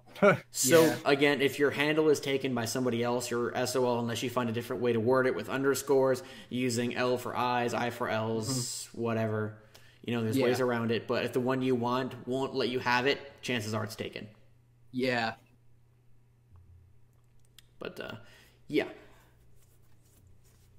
So I think when you actually look at a lot of these topics and you look at the issues, it's funny how for a lot of them, it's actually it's actually incredibly simple, but yet so complicated underneath the surface level. Yeah, no, I agree. I think that a lot of our problems boil down to a lot of small issues that have kind of branched off into bigger issues, if that makes sense. What? I think that'll... Sorry. I was just going to say, I think that a lot of the things that we argue about could come down to these pretty minor issues and minor disagreements, but we make them into these giant things that just make it a lot easier to fight over. Right, because again, it goes back to the idea of us just being bored and having nothing else. People are blowing things up out of proportion, and I think for a lot of it, it's one, because they want to believe they have something to fight for, and two, it brings up an idea of if you have nothing in your life, you need to have something, a driving force for something. So some people are willing to align with anything if they think it gives them purpose or drive. Yeah, sure. And if people can't find a real sense of fulfillment, they're going to try and get that any way they can. And sometimes it's easier to focus on something arbitrarily stupid rather than try and do something important because it's scarier. Mm-hmm. Yeah. Well, again, it goes back to the idea of people, like, people that are willing, they're so willing to raise the light to their issues, but not willing to take the steps to change them. The people who routinely, and I'm guilty of this too, routinely complain about being sad, depressed, or having issues, or having this or that, and waiting for someone or something to pull them out of it. And that's just not how it works, as much as it sucks. That event that I've said numerous times at this point for these podcasts is that the only one it comes down to is you. Yeah, and there's a song by Weezer that quotes it: "If you want it, you can, but you got to learn to reach out and grab it." Exactly. And, I think that's a really, I can't remember what song that's from. It'll bother me, but it's a really good thing because it really points out how you can't just expect things to come to you, and you can't just kind of sit idly by. If you want something, you need to do something to get it. Photograph by Weezer. Oh, it's Photograph. Okay, by Weezer. Good song if anybody's looking to look one up. Weezer is a great band. I'm glad. They know they started making music a long time ago, but I really enjoyed their music. Oh yeah. Yeah, they're one of my favorites because they're really kind of unusual and a little bit quirky, and some of their songs are a little strange, but they're all just really interesting. Do you want to know the funny thing is that I've always thought about that it's always kind of blown me away? So everyone knows who Eminem is. Mm-hmm. Yeah. But I don't think anyone really knows who his major music influencer was to be a rapper. Does anyone know what it is? I'm sorry, could you repeat that? You cut out there for a minute. Do you guys know who his biggest influence was to be a rapper? Elton John. No. He's friends with Elton John, but not Elton John. Yeah. Who was it? Who was it? The Beastie Boys. Really? Yes. Okay. Because they were so different and so unique to him that they proved that anyone can do it. Because the Beastie Boys are a white group of rappers that make weird music. And Weezer falls into that category. Not maybe it's politically controversial, but look at what it can yield. Yeah. I don't think anyone... by the Beastie Boys. Yeah. Oh, yeah. That's why I think it was crazy when I thought about that I won't lie, I don't like the Beastie Boys music. I find their voices and their style completely annoying. I don't like it. But it's interesting how... a couple jams. Oh, yeah. Yeah, but on the whole, I don't enjoy their music. But I think it's hilarious, not hilarious, but cool, that it can breed one of the best music personalities that we've ever had. And people can debate that if they want, but I just would say that numbers don't lie. Right, I mean, yeah. Yeah, no, I agree. And I think that it's cool when you have those people, even if you're not necessarily a fan, when you have people that go against the norm and kind of put something out there that's just different from the norm. Because there's so many, especially in the music world, there's so many people that just kind of are clones and they use that exact same formula, and it gets really old. I mean, most rappers these days, honestly. Yeah, the mumble raps. But it goes back to almost like Matt and I, like our podcast, like if it's just us, it's an echo chamber. We just get the same things over and over and over again, and like it's just an echo chamber. Nothing changes. Where you need these more diverse characters to really almost spice things up. That's which in our case with the podcast is why we have our guests here. Like we have you, and you definitely bring on a lot of the. It's kind of an echo chamber, but it's not because you agree with us on a lot of things, but you have a lot more you have different knowledge, more experience in some things that adds more spice of opinions that neither Steve nor I would have been able to adhere to or even bring up had you not been here. So even if we agree, you still bring in new things to the conversation. Sure, it's okay to agree with people. You know what I mean? There's nothing wrong with being part of a consenting community that has these ideas that they all like. No, there's nothing wrong with But at the end of the day, you got to bring like your own specific twist to it. Like what I try to bring into a lot of things is I always kind of dabble in philosophy. So I like taking that idea of like, why are things this way? For what reason do we do the things we do? You know what I mean? I think that's a little bit interesting. Reminds me of what was one of those famous philosophers who questioned things? Socrates, Aristotle. Yes, more recent though. Oh, recent philosophers. No, not recent, but like not as old as Aristotle or Socrates. Like Thomas something. The only Thomas. I don't know. I can't think of a Thomas. For the philosopher. I can look it up. It reminded me of like a Family Guy joke where someone comes in and Peter's playing the philosopher, and the girl was like, "Thomas, please go out and find a job." And he's just like, "Why?" The idea of why, basically. It just always makes me laugh every time I hear it. Anyway, continue. No, but I think the idea of why is a really important question, because it really, like, if you don't have a reason to do something, why are you doing it? You know what I mean? It's really important to ask yourself, if you find yourself in a time of doubt, why are you there and what caused that? And I don't think a lot of people do that. Are you thinking of Thomas Aquinas? Possibly, yes. He was an Italian Yeah, Catholic priest. I believe so, yes. I wouldn't call him recent. He was born in 1225. Well, even still. But I think when you talk about things like that, it goes back to the idea of complacency. Okay, I found it. It was Thomas Griffin, a descendant of Peter. He was a great philosopher. Oh, it was reference to himself. Okay. And then the scene comes in. It's like, go and get a job. Why? Or the idea of, I think it's the same character, but he's like, he's experimenting. He's a famous scientist, and his wife walks in at him with another man. He's like, "Oh my God, what are you doing?" "Experimenting." Yeah. Anyway, continue. But like I said, I think when it comes to asking the bigger question of why and why people don't inherently do that, or they just don't care, it goes to the idea of complacency or Maybe complacency's a big issue. Complacency's a killer. And complacency or just lack of caring.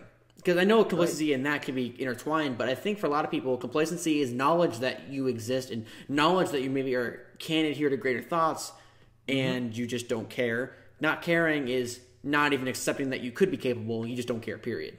Oh, yeah. Right. In our American society especially, and I've fallen victim to this. When I was in high school, right, you're a young kid, you're maybe 16, 17, maybe 18, right? And you're presented with this thing when you barely had any time on the earth at all. What are you going to do with the rest of your life? What are you going to do? Where are you going to go? Right? And they throw all this at you. And you're like, oh, I don't know. I guess I want money, because that's what everybody wants, right? Yep. And that's what I thought when I was in high school. Well, I picked a degree that wasn't really right for me just because it had a good salary.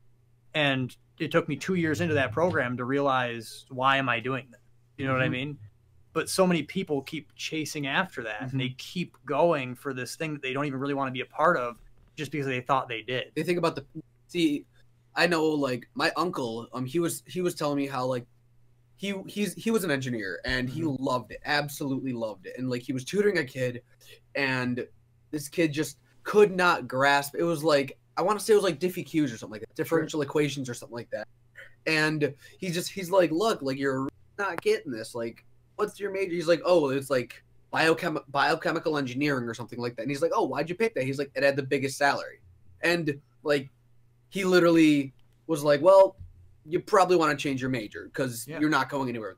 Like, another example that I've personally experienced was last semester I went to I was hanging out in Set late on the weekend, and I ran into a freshman, a kid by the name of Jordan, and he was working on in the mechanical engineering program here at Alfred. He was working on some homework, and he was just like kind of struggling with it. And I was like, oh, hey, like, what are you doing? Like, how you doing? Like, I never met the kid before, so I was trying to get to know him. And he kind of like went off on this tangent about like, oh, like, I'm all this, but I'm not really passionate about it. Like, and I just kind of asked him, like, what do you really want to do? And he was like, well, I've always found this, and this interesting. And like, I want to be able to do this eventually. And I want to do this before I leave college. And I ended up giving this kid like probably an hour and a half long pep talk of basically like, forget the money, forget like the reason why you're trying to start something, do something that you're passionate about. And like you might not, if you find happiness in money, you'll never be plain and simple. Yeah. And I basically was like, go for something that you're passionate in, and the happiness will come later. And he's like, what about the money? And forget it. Forget the money, because you can't take it with you when you die. And with what he was passionate about was turned to be like web developing, like an IT field, which is what he's in now. Like, the money will be, I'm like, with what you want to do, the money will come. No doubt about it. The money will come. But like just over the course of like an hour and a half, like I just ended up being like, all right, well, I've given you my advice, and take with that as you will, and good luck. Like, I see him later the next week, and he's like, dude, I want to thank you. Like, I changed my major and I did all this stuff, and I'm like, I feel so much happier and a lot more confident in my classes. And I'm like, holy crap, this kid's like, wow. Like, this raises, I have an interesting question to raise then. Sure. So you said to always pursue the happiness, which I agree with. Right. But think of it. But one thing that's kind of a kicker to that you and I agree on, Steve, is this: you have people who want to pursue their happiness, and then you say the money will come. But then the people who do that, who don't say the money will come, a lot of them, we look at them and say, you knew what you were getting yourself into. You should have known this didn't pay well. For example, the idea of people who go to college for the gender studies degree, and then, it makes me happy. I mean, that's great, but it's obviously not going to pay you anything. So, I mean, where's the line between do what makes you happy and the money will come, and you knew what you're getting yourself into, you should have known better? I mean, I think it's a balance, right? It's a balance, and like the idea that the money will come is just it's just object permanence, and like the amount of money is like what people focus on, but like the idea that like if you're passionate about something and you want to try to make a career out of it, you can do that. You can make a career and make X amount of dollars off of it. Is it enough to live a lifestyle that you feel you deserve? Maybe not. But that's up to you to figure out, and not up to anybody else. It's not even an issue of like being like, what you're getting yourself into. It's like no, it's like what do you value yourself at, and then what do you want to do, and you got to find the happy medium between those two things. And I think it's a really good idea here, because if you spend your whole life, right, just trying to make a little bit more money, and you compromise, right? So instead of taking that vacation you want and going to see, say, the pyramids of Egypt, right? If instead you tell yourself, I'll do that in 5 years once I'm in a better place financially. So you take that hit and you just keep trying to make more money. Then you get to 5 years later and you're like, well, I really want to do it still, but now my job's going this well and I really want to get that next position. So so again, you sacrifice. Yep. You come to this point where if you do that too much, you're 70 years old. You lose out on life. You're 70 years old, all this that you've earned, and now you have nothing to do with it because you're too old and frail and your life is pretty much over. Yeah. So you got to find that balance between doing what you love and finding happiness, and also making enough money to sustain yourself. That's how a capitalist society works. That's really what it is. It's just that happy medium you can find. But the funny, you can't just keep doing that. But the sad thing is, a lot of people start to just value having money for absolutely no reason. Again, and the original topic that we had is that people who save up all this money by the time that they're old and are like, nope, I'm saving it. It's like, okay, especially for the ones who don't have kids. I'm like, you're 70 years old, don't have kids, and you're a millionaire, and bank-wise, you're not going to do anything with it. But why?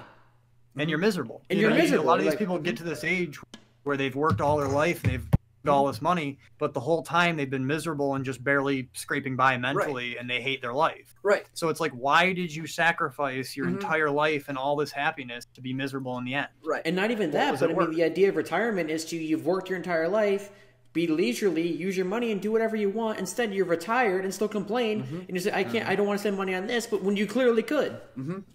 You're basically holding on to something that when you're dead has no value to you. Right. Yeah. Right. Yeah. Like the true like outcome where you can win. Oh, the true outcome where you can win is one where you can find something that you're passionate about and get paid to do it. That's ideal.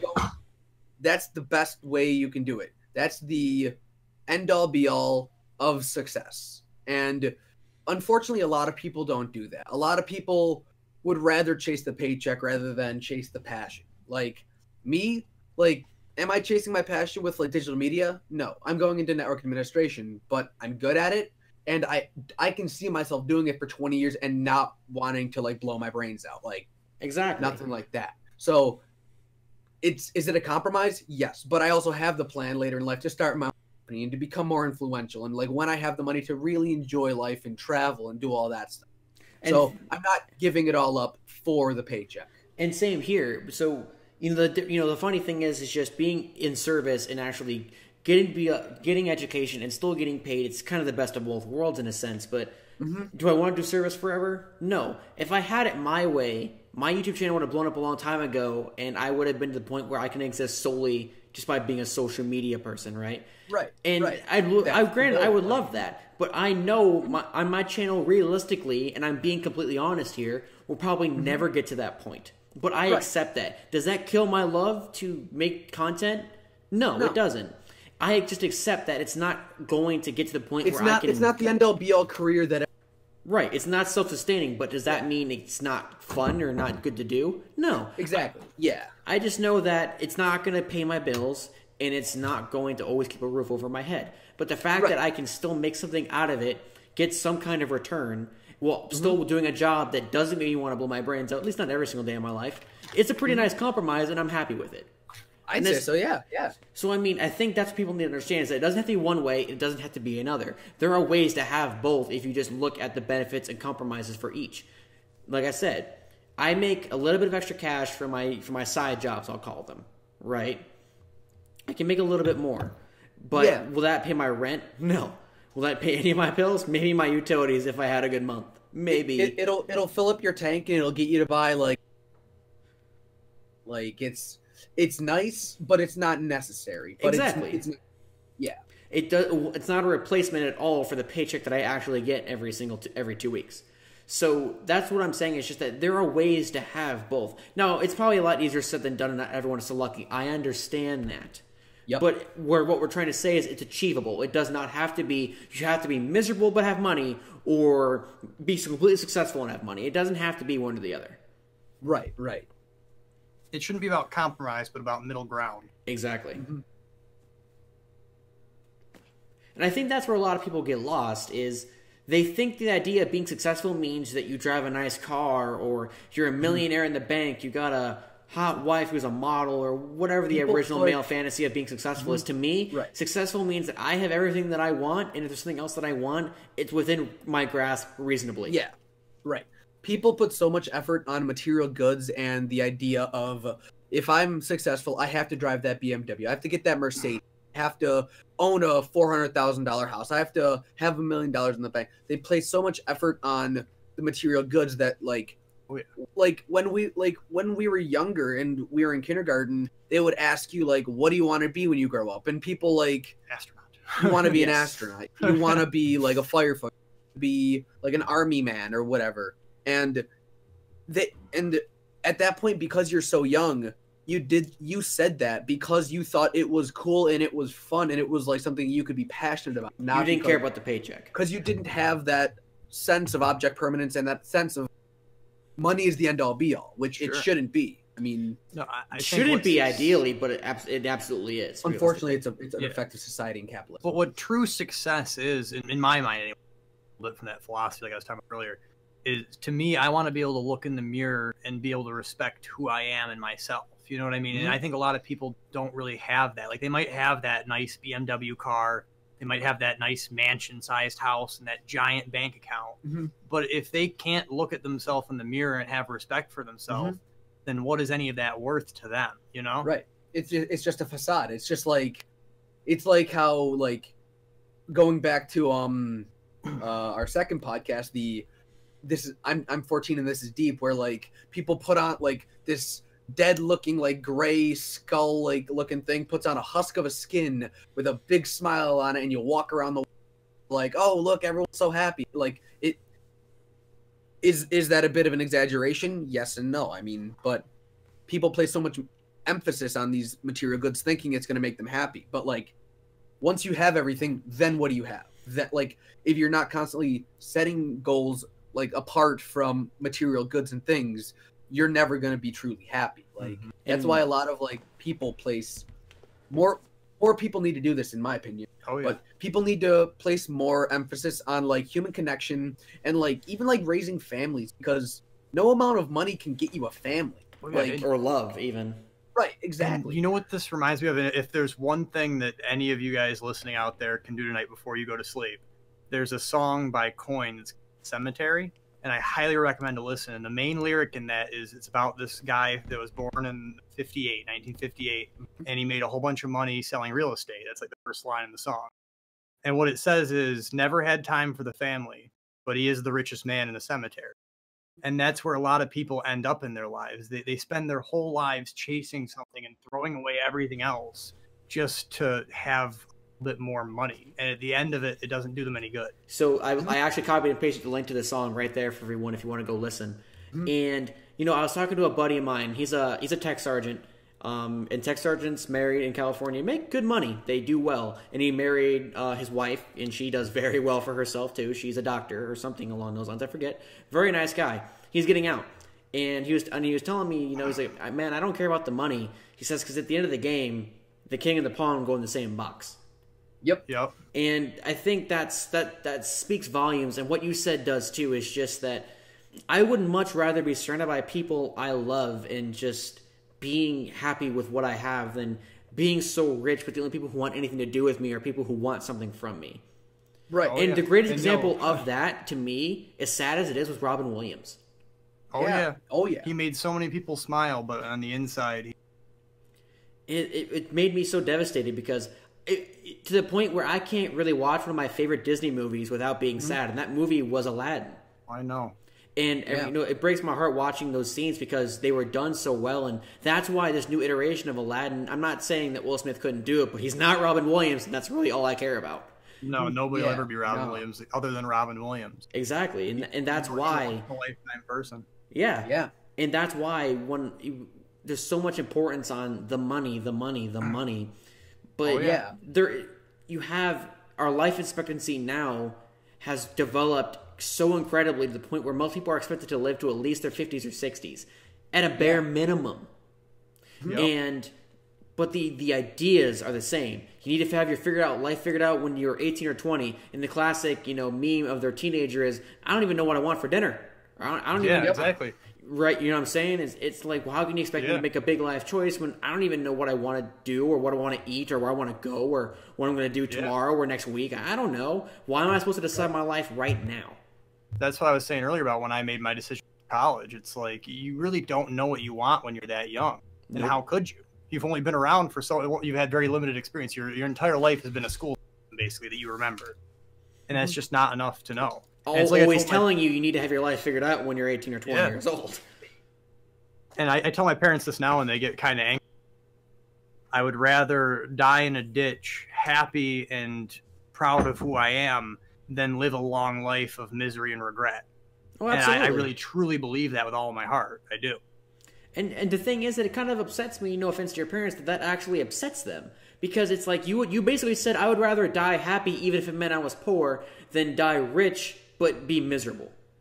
It's essentially what that translates to. It's like, how can you be upset that your son is willing to pursue happiness even if it doesn't mean on paper that he's wealthy? Because wealth doesn't mean happiness. That's why is naivety, right? That idea of just you're naive, right? You're young. Yeah, they don't understand that, and I get that because it's how they were brought up too. I do too, but man, let me tell you something. So I have recently, like I said, we were talking about this before the podcast started. I recently invested all this money into my computer. I recently invested all this money into my setup because it makes me happy.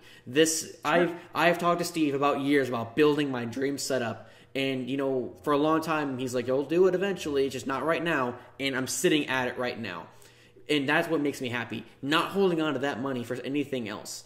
The idea that you why need... not? Right. I could have another $10,000 in my bank account because after all is said and done, that's probably how much money has been invested into this setup from start to finish. Is at least $10,000, if not more. But do you know, what do you think I'd rather have? The ability to talk to you guys, stream this out, and connect with people, or $10,000? Honestly, if you think I'm going to take the money, you're crazy. Because that's not what's important to me. I 100% agree. And I think that too many people don't see it that way. Because money is just a thing. Yeah, it has no direct value other than what's assigned to it. Exactly. Your money could just as easily be bags full of dirt. It really could. And it would still function just the same as long as everybody agreed that bag of dirt was worth $1, $2, $10, whatever. It's a primal concept that we think that paper is actually worth something. Isn't it actually hilarious how we assign value to these things that they didn't inherently have value? It was only given value because we said so.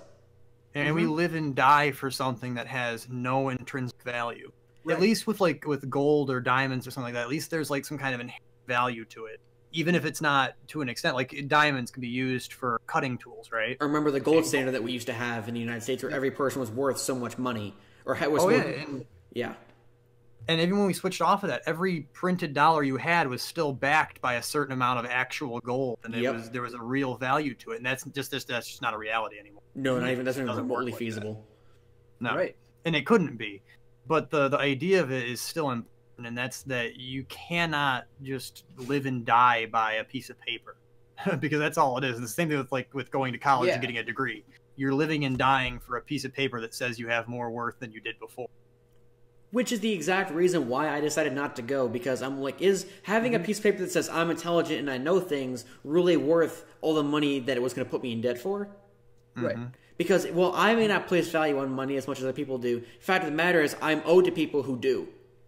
Yeah. And that's unfortunately more than I can handle. That's the biggest driving force as to why I didn't go. A victim to the system. Yeah, exactly. Kind of. Real quick, I found a song, kind of similar to what Nick was saying. It's called "I'm Alright" by Jake Miller, and it's got a similar idea of like, it basically compares like a homeless guy like who doesn't have 50 cents to his name, but he's like happy, and there's a guy driving down the street in a new Mercedes, and he's like, he hates himself, and like they're talking about how everyone's got this weird obsession with material things and that. So if you want to look that one up, that's another good song.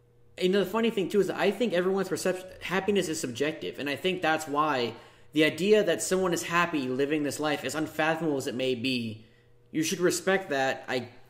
Look, I cannot fathom the ability to be happy with some of the things that I've seen people do, whether it's their personal interests in how they conduct their relationships, whether it's what they're interested in as far as media, any of those things I'm not going to try and get too divulged into. It's like, I don't understand remotely how this can make you happy. I don't get it, but it does, and that's fine. Happiness is subjective, like morality. That's why trying to place value as a society on this is what makes you happy and this is what you should strive for, you're putting a foundation of rules and strict regulations on subjective ideas. If that makes sense. You're better off walking down the street happy than driving a Ferrari and wanting to turn it off a cliff. Basically. Yeah, exactly. Yeah, that's it. So it's weird how you try to push a reality that you need to be doing these things to be happy when happiness is subjective to you. It's funny to me how it's in society it's placed like that. Yeah. Well, I mean, like it goes back to that one quote, like money doesn't buy happiness, but I'd rather cry in a Ferrari than ride a bike. Like, and with the context there, it's like I'd rather cry in a Mercedes rather than cry in a bike or something like that. But I mean, maybe has anyone thought that car might be part of the reason why he's crying? Because you may have a car, but what else do you got? Right, exactly. Like there's an animation I saw where it's like a guy in a Ferrari and a guy at a bus stop. The guy's just like, man, he's got a car, he can go anywhere. And then there's a guy in a normal car looking at the sports car. He's like, man, he's got such a nice sports car. And then it goes to the guy in the sports car. He looks up, he sees a pilot. He's like, man, he can fly anywhere he wants. And then it zooms out to somebody in a wheelchair sitting on a balcony looking down and be like, man, they can go anywhere and I'm stuck here. Yeah, I've seen that with him. He's looking at just somebody walking down the street. I wish I could walk. Yeah. And I was thinking about that too. If we could all appreciate that, we'd be a lot better off. It's like Sir Clerk just said in the comments, he takes a lift and he's happy. You know what I mean? Yeah, exactly. And that's what it's all about. If you can get where you're going and that makes you happy, then what does it matter how you get there? Well, I think because of the fact that, again, it goes back to the idea of everyone being competitive with each other, it's all based on envy. Envy is one of the what sins of Christianity? It's one of the worst sins, envy. Seven deadly sins. Yes. It's one of them. So envy is unfortunately something that you cannot defeat. I personally believe it's part of you and that you will always, to some degree, be envious of other people. I do not believe you can minimize it, and it can also be driving for better your own life. Yes, but I will never believe someone says, I'm not envious of anyone. You're a liar. You are such a liar. No. That's literally not possible. That's bullplop. Yeah. You should use it as a driving force to accomplish what you want, but you shouldn't live and die for it. Right. And I think that's why when I think about these things and I look at how people are always envious. I mean, you'll be wrong. I'm envious too. I'm envious again of, like we mentioned earlier, like those girls who can do so little but make so much money. You're cutting out a little bit, Matt. I get envious a lot of how I've seen those women streamers who can do little but make so much money. Yeah. Oh, yeah. I mean, it makes me upset, and I'm envious that they can have so little, in my opinion, talent, but do so much more than me. Well, to an extent, it's like that, like ignorance is bliss, right? Yeah. Like, I think about this a lot. Like, it would be a lot easier to go through life not caring and not thinking and not really giving two craps what happens or what you do. But would you really want to not care that much to live that? Like, would you want to give yourself up so much to actually do that? I guess is what I'm trying to get at. You know what I mean? Yeah. I agree. Oh man, I don't know if I put that their best way. Yeah. No, I actually I do fully understand, and I think that's why when it also becomes kind of weird too how being envious has never also been easier because you're constantly seeing other people's success whenever you're bombarded by it. Yeah, you're bombarded by it. When I go on my Instagram or my Twitter, I get to see a guy who got shouted out and received 100,000 subscribers overnight on his first YouTube channel that he made yesterday, purely because he did one thing, and now he's got 10 times my subscriber count. Or I see a guy or a girl get a huge donation purely because the lulz or anything like that. It's never also been easier to be envious of people because it's in your face all the time. It sucks how you shouldn't be envious of other people, but it's so hard. It's like being slapped in the face and being told not to be angry by it. Like, hey, don't get angry. Sure. Don't get angry. But I'm gonna keep slapping you. But don't get mad. Don't get mad. Why are you hitting yourself? Why are you hitting yourself? Yeah. Right. And I can't lie. Like, people, it's like, yeah, it would be nice to win the lottery and have like millions of dollars. Nobody can say that they don't. Right. But also, I realized that if you did get that, it kind of takes away a lot of the fun of getting there. You know what I mean? If you just got that handed to you, like you were saying earlier, what did you do to deserve that? You just kind of got it. Yeah. It's all about the numbers. It's better to earn things rather than to just be handed them, because then you don't understand like the value, the true like grind, the moral value of like what like honest work and like having a good like head on your shoulders is for you. Like the people that get famous for doing nothing, and then like it makes someone appreciative. Oh, exactly. It's not how much bread you get; it's about how you get the bread. I totally agree. No, that's actually true. And that's why like there's a clear distinction between YouTubers or social media people who got to where they got legitimately and worked for it, or people who were handed to them. Like you can see in the content they provide and how much they actually care about their audience. And I can be a great example for this. So even as a small YouTuber as I am, Steve can tell you this, and I will admit straight up, I did YouTube for 6 or 7 years and got nothing out of it. I got very little out of it. I blew up anything that I could to make it as big as I could, to make it seem like what I was doing wasn't a waste of time. And when I finally got a modicum of success with my channel now, it made everything that I had done prior that much more worth it. All the years of staying up late to work on a video that no one watched, all the years of working on a video in one place and finishing in another, Steve can tell you about that, all the years of working on something that I thought was going to be my big thing that got nothing, suddenly became worth more to me when something that I did finally got someone's attention. Right. My audience that watches my channel now has no idea who I was prior to this. Steve knows because he knows me, but no one knows about the personas, the aliases that I held prior. No one knows about those times, and that's not their fault. But it's funny how what one thing can really bring up that way that you need to get somewhere in a good way. Feeling. Yeah, the feeling of I earned this because I know that I put so much into this that I know I wasn't handed this. I worked for this. This success, as small as it may be, is mine. Yeah. Yeah, and how cool is it, like, just having this interaction with random people or people that might be longtime subscribers, just seeing all these people conversing and being a part of the conversation, and just, even in what we're doing right here, just seeing people comment their own ideas and having us elaborate on them. It's just such a neat interaction. And that's worth more than any dollar amount you could ever make. Oh, yeah. In my mind, anyway. Oh, yeah, no, like, I always say, like, as much, like, in my life, at least, as much as, like, money is a big driving factor behind what I want to do, at the end of the day, like, I'd rather influence people and make their lives better, like, just because of, like, what I am. Like, when I gave, that kid, Jordan, that pep talk that made him change his major, like, when he came and told me, like, thanked me for, like, talking to him and kind of believing him and all this, that, and the other, like, you could have somebody standing on the other side of the room, like, hey, if you tell that kid to eat crap and I'll give you $1,000, I'd be like, no way, that's not worth it. Like, How can you put value or monetary value on making someone feel like crap? That's mind blowing enough to me as it is. And Right. the thing that you did that, Steve, like you would do that for someone is amazing. And for a personal thing, like Nick, Steve, I know you know this, but Nick, I'll tell this to you. So I've been doing military YouTube videos for almost I think it's been 3 years now. Yeah. And there have been people, and I mean this, who watched my videos. They went to a recruiter because of me. They joined because of me. They got their basic because of me. They got through tech school because of me. They went to their first base, and guess who they met? They met me.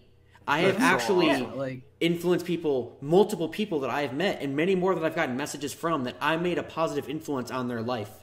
I've gotten them away from a horrible situation at home. I've gotten them away from that. I've given them a way to make more of themselves.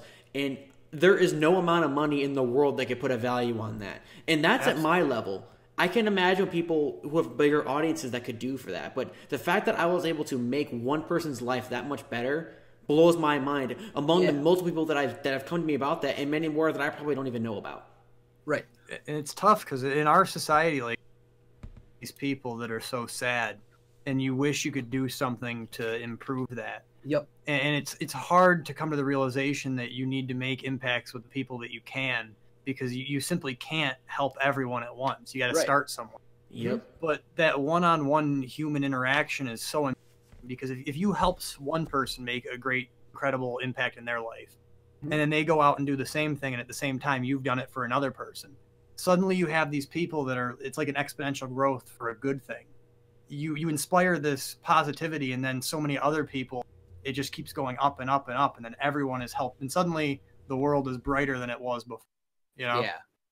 I just looked it up, Matt. Your first Air Force video was on March 20th, 2016. So it's literally 3 years and 4 days since you started doing military YouTube. That's actually crazy to me. Wow. It's like it doesn't feel like it, but it's there, man. I mean, your legacy's right there, my dude. That's, again, and it's the small things like that that have made everything that I've ever done worth it. Even my time as a gaming YouTuber with a completely different name and completely different mindset, where my original goal was to become a gaming commentator and, or montage maker with the sniping clips and the cool editing and whatever that crap, all of that stuff. And now it's literally changed to just trying to make a better impact on how people go about their lives. And just putting more information out there so people can, I think, make a better choice for themselves. I'm not a recruiter. I'm not saying you should join. I even told people that I think they shouldn't join because it's not for them. I've seen some people where I've had to look them in the eye and say, it's not for you.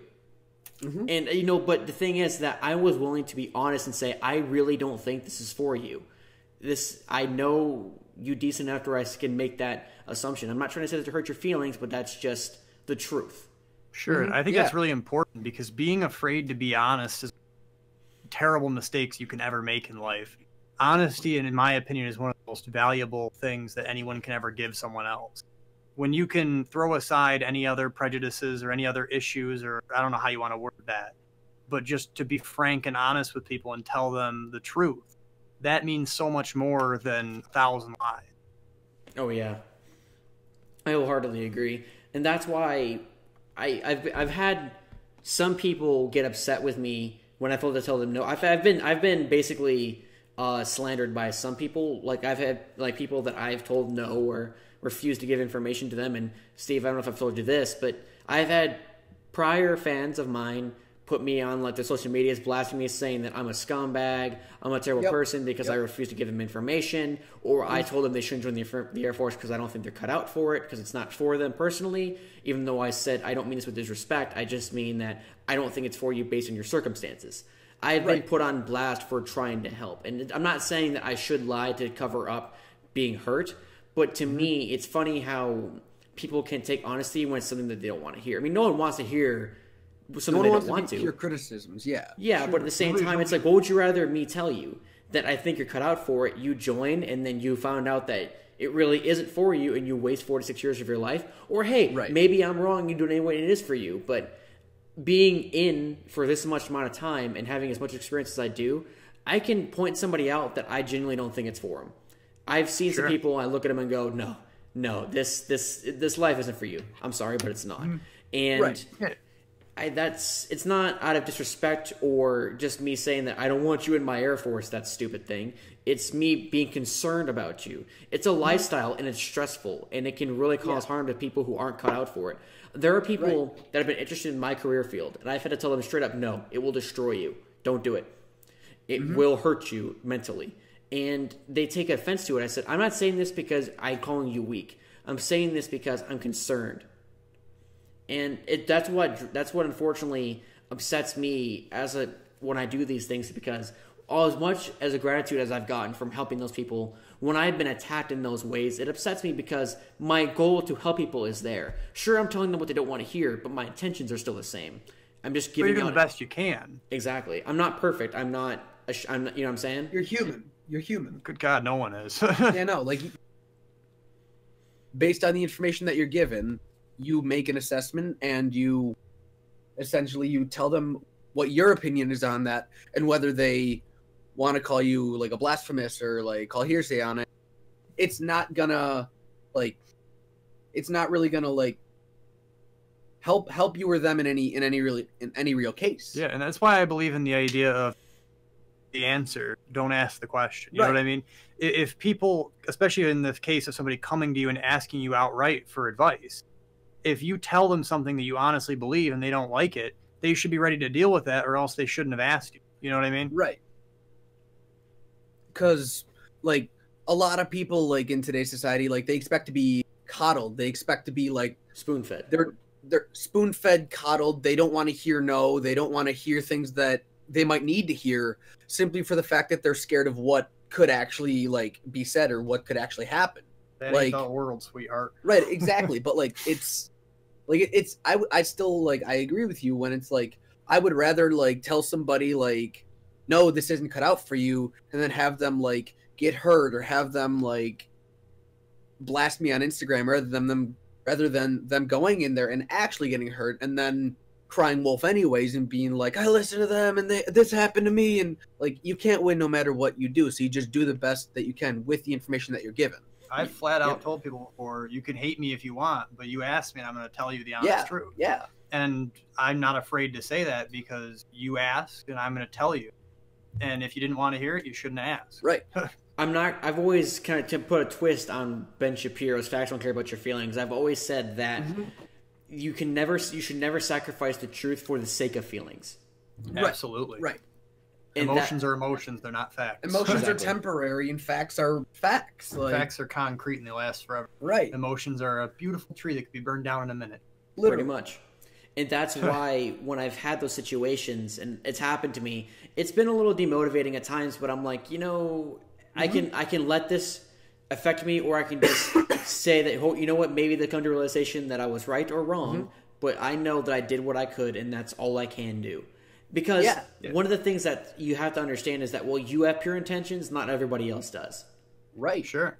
Like, and that's why I've had to kind of put myself, not necessarily take myself back, but be careful who I choose to interact with, because as Steve knows, I get really upset on both my channels sometimes because people started to view me as an information source, an asset, a tool to their own success, and not as another individual or another human being. Right. As you brought up earlier, having respect for your fellow man.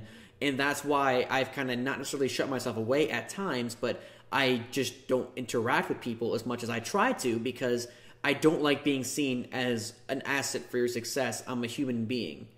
Right. Sure. When you and when you put yourself out there and then people turn you away, that's right. tough. Yeah. Right. That's why I'm like, I'm out here willingly to help you. Why are you upset at me for just wanting a second or wanting to be left alone? I give out what I can, not because I'm told to, but because I do it off my own accord. Right, and that's why, like, when people ask you questions about your position, where you go, and things like that, when you're, like, you can't tell them that, and then they get mad about it, it's like, sorry, like, it almost comes back to, like, the idea of, like, you gotta look out for before you look out for others, just because, like, if you were to give that information out, you can be discharged, and you can get into a lot of legal trouble because of what you told somebody.